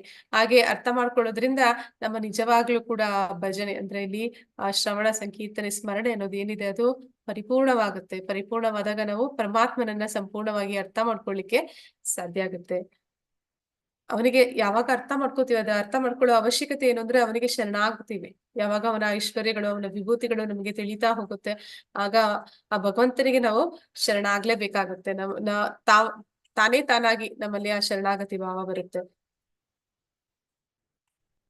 ಇವತ್ತಿಗೆ ಇಲ್ಲಿಗೆ ಈ ಅಧ್ಯಾಯ ಅಂದ್ರೆ ಈ 11 ಶ್ಲೋಕಗಳು ಮುಗಿದಿದೆ. ಹರೇ ಕೃಷ್ಣ. ಯಾರಿಗಾದ್ರೂ ಏನಾದ್ರು ಪ್ರಶ್ನೆಗಳಿದ್ರೆ ಕೇಳಬಹುದು. ವಾಂಛಾ ಕಲ್ಪತರುಭ್ಯಶ್ಚ ಕೃಪಾ ಸಿಂಧುಭ್ಯ ಏವ ಚ ಪತಿತಾನಾಂ ಪಾವನೇಭ್ಯೋ ವೈಷ್ಣವೇಭ್ಯೋ ನಮೋ ನಮಃ. ಅನಂತ ಕೋಟಿ ವೈಷ್ಣವೃಂದ ಕಿ ಜೈ. ನಾಮಾಚಾರ್ಯ ಹರಿದಾಸ್ ಠಾಕೂರ್ ಕಿ ಜೈ. ಇಲ್ಲಿ ನೆರೆದಿರುವಂತ ಎಲ್ಲ ಭಕ್ತರಿಗೂ ಜೈ. ಹರೇ ಕೃಷ್ಣ. ಹರೇ ಕೃಷ್ಣ ಮಾತಾಜಿ. ಹರೇ ಕೃಷ್ಣ ಮಾತಾಜಿ. ಸಂಗೀತಮಯ್ಯ ಅವ್ರು ಕಾಲ್ ಮಾಡಿದ್ರೆ ನಿಮಗೂ ಮೆಸೇಜ್ ಮಾಡಿದಾರಂತೆ. BG18 ಇವಾಗ 46 ಬ್ಯಾಚ್ ಶುರು ಆಗ್ತಿದ್ದಿಲ್ಲ, ಅದ್ರ ಬಗ್ಗೆ ರಿಮೈಂಡ್ ಮಾಡ್ಬೇಕಂತೆ. ಎಲ್ಲಾರು ಜಾಯಿನ್ ಮಾಡ್ಸಕ್ಕೆ ಹೇಳ್ಬೇಕಂತೆ ಮಾತಾಜಿ. ಮಾತಾಜಿ. ಹರೇ ಕೃಷ್ಣ. ಎಲ್ಲರೂ ಕೂಡ June 5th ಅಂತ ಅನ್ಸುತ್ತೆ ಇದೇನ್ ಶುರು ಆಗುತ್ತೆ. ಮತ್ತೆ ಎಲ್ಲಾ ಸ್ನೇಹಿತರಿಗೆ ಮಾತಾಜಿ 3rd ಮಾತಾಜಿ.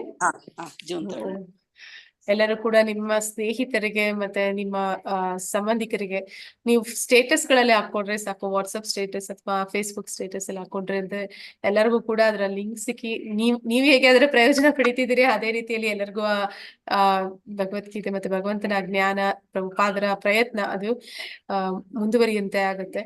ಪ್ರಭುಪಾದರು ಕೂಡ ಸಂತೋಷ ಪಡ್ತಾರೆ. ಕೃಷ್ಣ ಕೂಡ ಹೇಳ್ತಾನೆ 18ನೇ ಅಧ್ಯಾಯದಲ್ಲಿ ಯಾರೆಲ್ಲ ಅವನ ವಿಷಯವನ್ನ ಹೆಚ್ಚು ಪ್ರಸಾರ ಮಾಡ್ತಾರೆ ಭಗವಂತ ಅವರು ಅವನಿಗೆ ಅತ್ಯಂತ ಪ್ರಿಯರಾದವರು ಅಂತ. ಭಗವಂತನ ಪ್ರೀತಿಗೆ ಪಾತ್ರರಾಗೋಣ. ಎಲ್ಲರೂ ಕೂಡ ಪ್ರಯತ್ನ ಪಡೋಣ. ಆದಷ್ಟು ರಿಜಿಸ್ಟ್ರೇಷನ್ಗೆ ಯಾರೆಲ್ಲ ನಿಮ್ಮ ಸಂಪರ್ಕದಲ್ಲಿದ್ದಾರೆ ಎಲ್ಲರಿಗೂ ಕೂಡ ಈ ವಿಷಯವನ್ನ ತಿಳಿಸಿ. ಎಲ್ಲರೂ ಕೂಡ ಎನ್ರೋಲ್ ಆಗೋಂಗೆ ಮಾಡಿ. ಮುಖ್ಯವಾಗಿ ಮನೆಯಲ್ಲಿ ಮಕ್ಕಳಿದ್ರೆ ನಿಮ್ಮ ಮಕ್ಕಳನ್ನ ಎನ್ರೋಲ್ ಮಾಡಿ. ಅಂದ್ರೆ ನಾವು ನೋಡಿದ್ವಿ ನಮ್ಮ ಮಕ್ಕಳಲ್ಲಿ ಒಳ್ಳೆ ಗುಣಗಳು ಬೇಕು ಅಂತಂದ್ರೆ ನಾವು ಅವರಿಗೆ ಏನು ತಿಳಿಸ್ಕೊಡ್ಬೇಕು ಒಂದೊಂದೇ ಅಂತ ಏನಿಲ್ಲ. ಅಂದ್ರೆ ಹೇಳ್ತಾರೆ ಯಾರಾದ್ರೂ ಒಂದು ವ್ಯಕ್ತಿ ಒಳ್ಳೇದನ್ನ ಮಾಡ್ತಾ ಇದ್ದಾರೆ ಅಂತಂದ್ರೆ ಯಾವ್ದಾದ್ರು ಒಂದು ಹೆದರಿಕೆಯಿಂದ ಮಾಡ್ತಾ ಇರ್ತಾರೆ. ಒಂದು ಫ್ಯಾಮಿಲಿಯಿಂದ ಅಥವಾ ಹೊರಗಡೆ ಏನಂತಾರೆ ಲಾ ಅಂಡ್ ಆರ್ಡರ್ ಅದಕ್ಕೆ ಹೆದರ್ಕೊಂಡು ಸ್ವಲ್ಪ ಒಳ್ಳೆ ಗುಣಗಳನ್ನ ತೋರಿಸ್ಕೊತಾರೆ. ಆದ್ರೆ ನಿಜವಾಗ್ಲೂ ಕೂಡ ಒಳ್ಳೆ ಗುಣಗಳು ಯಾವಾಗ ಭಕ್ತಿಯಲ್ಲಿ ತೊಡಗ್ತಾನೆ ಆಟೋಮೆಟಿಕ್ ಆಗಿ ಎಲ್ಲಾ ಒಳ್ಳೆ ಗುಣಗಳು ತಾವಾಗೇ ಬರ್ತವೆ. ಎಲ್ಲರಿಗೂ ಕೂಡ ಆ ಒಳ್ಳೆ ಗುಣಗಳು ಬಂದ್ರೆ ಒಳ್ಳೆ ಸಮಾಜ ನಿರ್ಮಾಣ ಆಗತ್ತೆ. ಈ ಪ್ರಯತ್ನದಲ್ಲಿ ಎಲ್ಲರೂ ಕೂಡ ಹರೇ ಕೃಷ್ಣ ಪ್ರಯತ್ನ ಪಡಿ. ಎಲ್ಲರೂ ಕೂಡ ಸ್ಟೇಟಸ್ ಗಳಲ್ಲಿ ಹಾಕೊಳ್ಳಿ, ತಿಳಿಸಿ, ಎನ್ರೋಲ್ ಮಾಡಿ, ಎನ್ಕರೇಜ್ ಮಾಡಿ ಬೇರೆಯವ್ರನ್ನು. ಹರೇ ಕೃಷ್ಣ. ಧನ್ಯವಾದಗಳು ಮಾತಾಜಿ ಇನ್ಫಾರ್ಮ್ ಮಾಡಿ. ಧನ್ಯವಾದ ಮಾತಾಜಿ. ಹರೇ ಕೃಷ್ಣ. ಹರೇ ಕೃಷ್ಣ. ಮತ್ತೆ ಯಾರಿಗಾದ್ರೂ ಪ್ರಶ್ನೆಗಳು? ಹರೇ ಕೃಷ್ಣ ಮಾತಾಜಿ. ಹರೇ ಕೃಷ್ಣ ಮಾತಾಜಿ. ಒಂದು ನಾನು ಹೇಳಲಿಕ್ಕೆ ಇಷ್ಟಪಡ್ತೇನೆ. ಗೋಪಾಕೃಷ್ಣ ಮಹಾರಾಜರ ಗ್ಲೋರಿಫಿಕೇಶನ್ ಮಾಡ್ತಾ ಇದ್ರು. ಹೇಗೆ ಲಕ್ಷ್ಮಿಯನ್ನು ಗೌರವಿಸುವುದು ಗೋಪಾಕೃಷ್ಣ ಮಹಾರಾಜರಿಂದ ಕಲಿಬೇಕು ಅನ್ನೋದು. ಗೋಪಾಕೃಷ್ಣ ಮಹಾರಾಜರು ಲಿಫ್ಟ್ ನಲ್ಲಿ ಹೋಗ್ತಾ ಇರ್ಲಿಲ್ಲ ಅಂತೆ. ಯಾಕೆ ಅಂದ್ರೆ ಲಿಫ್ಟ್ ಒಂದ್ಸಲ ಮೇಲಿಂದ ಕೆಳಗೆ ಬರ್ಬೇಕಂದ್ರೆ ಎಷ್ಟು ಕರೆಂಟ್ ಖರ್ಚಾಗ್ತದೆ ಗೊತ್ತಿದ್ಯಾ? 2 ರೂಪಾಯಿ ಎಷ್ಟೋ ರೂಪಾಯಿ ಖರ್ಚಾಗ್ತದೆ. ಅದು ನಮ್ಮ ದೇವಸ್ಥಾನಕ್ಕೆ ಲಾಸ್ ಅಲ್ವಾ ಅಂತ ಲಿಫ್ಟ್ ಕೂಡ ಖರ್ಚು ಮಾಡ್ತಾ ಇರ್ಲಿಲ್ಲ ಅಂತೆ. ಗೋಪಾಲಕೃಷ್ಣ ಮಹಾರಾಜರು ಮತ್ತೆ ಯಾರೋ ಕಾರು ಗೋಪಾಲಕೃಷ್ಣ ಮಹಾರಾಜ್ ಕೊಟ್ರೆ, ಗೋಪಾಲಕೃಷ್ಣ ಮಹಾರಾಜ್ ಕಾರನ್ನು ಯೂಸ್ ಮಾಡದೆ ಆ ಕಾರನ್ನು ಮಾರಿ ಆ ದುಡ್ಡನ್ನು ದೇವಸ್ಥಾನಕ್ಕೆ ಕೊಡ್ತಾರಂತೆ. ಅಂದ್ರೆ ಹೇಗೆ ಲಕ್ಷ್ಮಿಯನ್ನು ಗೌರವಿಸ್ತಿದ್ರು ಅನ್ನೋದು ಗುರುಗಳಿಂದ ನಾವು ಕಲಿಬೇಕು. ಲಕ್ಷ್ಮಿ ಅನ್ನೋದು ಭಗವಂತನದ್ದು, ಅದನ್ನು ಸರಿಯಾಗಿ ಯೂಸ್ ಮಾಡ್ಬೇಕು ಅನ್ನೋದು ಗುರುಗಳಿಂದ ನಾವು ಕಲಿಬಹುದು. ಗೋಪಾಲಕೃಷ್ಣ ಮಹಾರಾಜರಂತ ಜಯಪತಾಕ ಮಹಾರಾಜರಾಗ್ಲಿ, ಅವ್ರು ಹೇಗೆ ಈ ದುಡ್ಡು ನಂದಲ್ಲ, ಭಗವಂತನದು, ನಮ್ಗೆ ಬಂದದ್ದು ಭಗವಂತನಿಂದ ಅನ್ನೋದು ಗುರುಗಳಿಂದ ಕಲಿಬೇಕು ಮಾತಾಜಿ. ನಿಜವಾಗಿ ನಂಗೆ ಕೇಳಿದಾಗ ಎಂತ ಮಹಾತ್ಮರು ಗೋಪಾಲಕೃಷ್ಣ ಮಹಾರಾಜರು. ಅವರಿಂದ ಎಷ್ಟು ಗುರು ಅವರ ಶರೀರದಿಂದ, ಅವರ ಮಾತಿಂದ, ಅವರ ವರ್ತನೆಯಿಂದ, ಅವರ ಎಲ್ಲ ಆಕ್ಟಿವಿಟಿಯಿಂದ ನಮ್ಗೆ ಪ್ರಚಾರ ಮಾಡ್ತಾರೆ ಎಲ್ಲಾ ಗುಣಗಳು. ಹಾಗೆ ಅದನ್ನು ನಾವು ಕೇಳ್ಬೇಕು ಮಾತಾಜಿ. ಹರೇ ಕೃಷ್ಣ. ಹರೇ ಕೃಷ್ಣ ಮಾತಾಜಿ. ಅಂದ್ರೆ action speaks better than words ಅಂತ ಹೇಳ್ತಾರೆ. ಅದನ್ನ ನಾವು ಹೇಳೋದಕ್ಕಿಂತ ನಾವು ಮಾಡಿ ತೋರಿಸಿದ್ರೆ ಎಲ್ಲರೂ ಕೂಡ ಅದನ್ನ ಬೇಗ ತಿಳ್ಕೊತಾರೆ ಮತ್ತೆ ಅದನ್ನ ಅಳವಡಿಸ್ಕೊಳ್ತಾರೆ. ಅಂದ್ರೆ ಲಕ್ಷ್ಮಿ ಸದಾ ವಿಷ್ಣುವಿನ ಪಾದ ಸೇವೆ ಮಾಡುವಂತವ್ರು. ಅವ್ರನ್ನ ಭಗವಂತನ ಸೇವೆಯಲ್ಲಿ ತೊಡಗಿಸಿದ್ರೇನೆ ಅವ್ರಿಗಲ್ಲಿ ಆನಂದ. ಅವ್ರನ್ನ ನಮ್ಮ ಸೇವೆಗೆ ತೊಡಗಿಸಿದ್ವಿ ಅಂದ್ರೆ ಅವ್ರು ನಿಲ್ಲಲ್ದಿಲ್ಲ, ಅವ್ರಿಗೆ ಇಷ್ಟನೂ ಆಗೋದಿಲ್ಲ ನಮ್ ಜೊತೆ ಇರಕ್ಕೆ. ಅವ್ರು ಸದಾಕಾಲ ಇರ್ಬೇಕು. ಅಂದ್ರೆ ಪ್ರಭುಪಾದ್ರೆ ಅದೇ ಹೇಳ್ತಾರ, 40 ರೂಪೀಸ್ ತಗೊಂಡೋದವ್ರು, ಅಂದ್ರೆ $40 ಅಷ್ಟು ಎತ್ಕೊಂಡೋದವ್ರು, ಎಷ್ಟು ಅವ್ರ ಹತ್ರ ದುಡ್ಡಾದ್ರೂ ಕೂಡ ಕೊನೆನಲ್ಲೂ ಕೂಡ ಎಲ್ಲವನ್ನೂ ಕೂಡ ಭಗವಂತನ ಸೇವೆಯಲ್ಲಿ ತೊಡಗಿಸ್ತಿದ್ರು ಅಂತ. ಆದ ಕಾರಣನೇ ಅಲ್ಲಿ ಲಕ್ಷ್ಮಿ ಅವಳು ಉಳಿಯೋದಕ್ಕೆ ಇಷ್ಟ ಪಡ್ತಾಳೆ.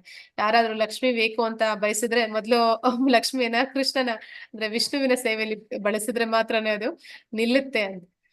ಹರೇ ಕೃಷ್ಣ ಮಾತಾಜಿ. ಧನ್ಯವಾದಗಳು ಮಾತಾಜಿ. ಹರೇ ಕೃಷ್ಣ. ಎಲ್ಲರೂ ರಿಯಲೈಸೇಷನ್ಸ್ ಇದ್ರು ಹೇಳ್ಬೋದು. ಹರೇ ಕೃಷ್ಣ. ಅಂದ್ರೆ ಡೌಟ್ಸ್ ಇದ್ರೆ, ಕ್ವಶನ್ಸ್ ಇದ್ರು ಕೇಳ್ಬೋದು, ಅಥವಾ ರಿಯಲೈಸೇಷನ್ಸ್ ಇದ್ರು ಹೇಳ್ಬೋದು. ತಿಳ್ಕೊತೀವಿ ನಾವು ಕೂಡ. ನಾವ್ ಏನು ಅಷ್ಟು ಬುದ್ಧಿವಂತರ ಏನಿಲ್ಲ, ಜ್ಞಾನಕ್ಕೆ ಕೊನೆ ಅನ್ನೋದೇ ಇಲ್ಲ. ಹರೇ ಕೃಷ್ಣ.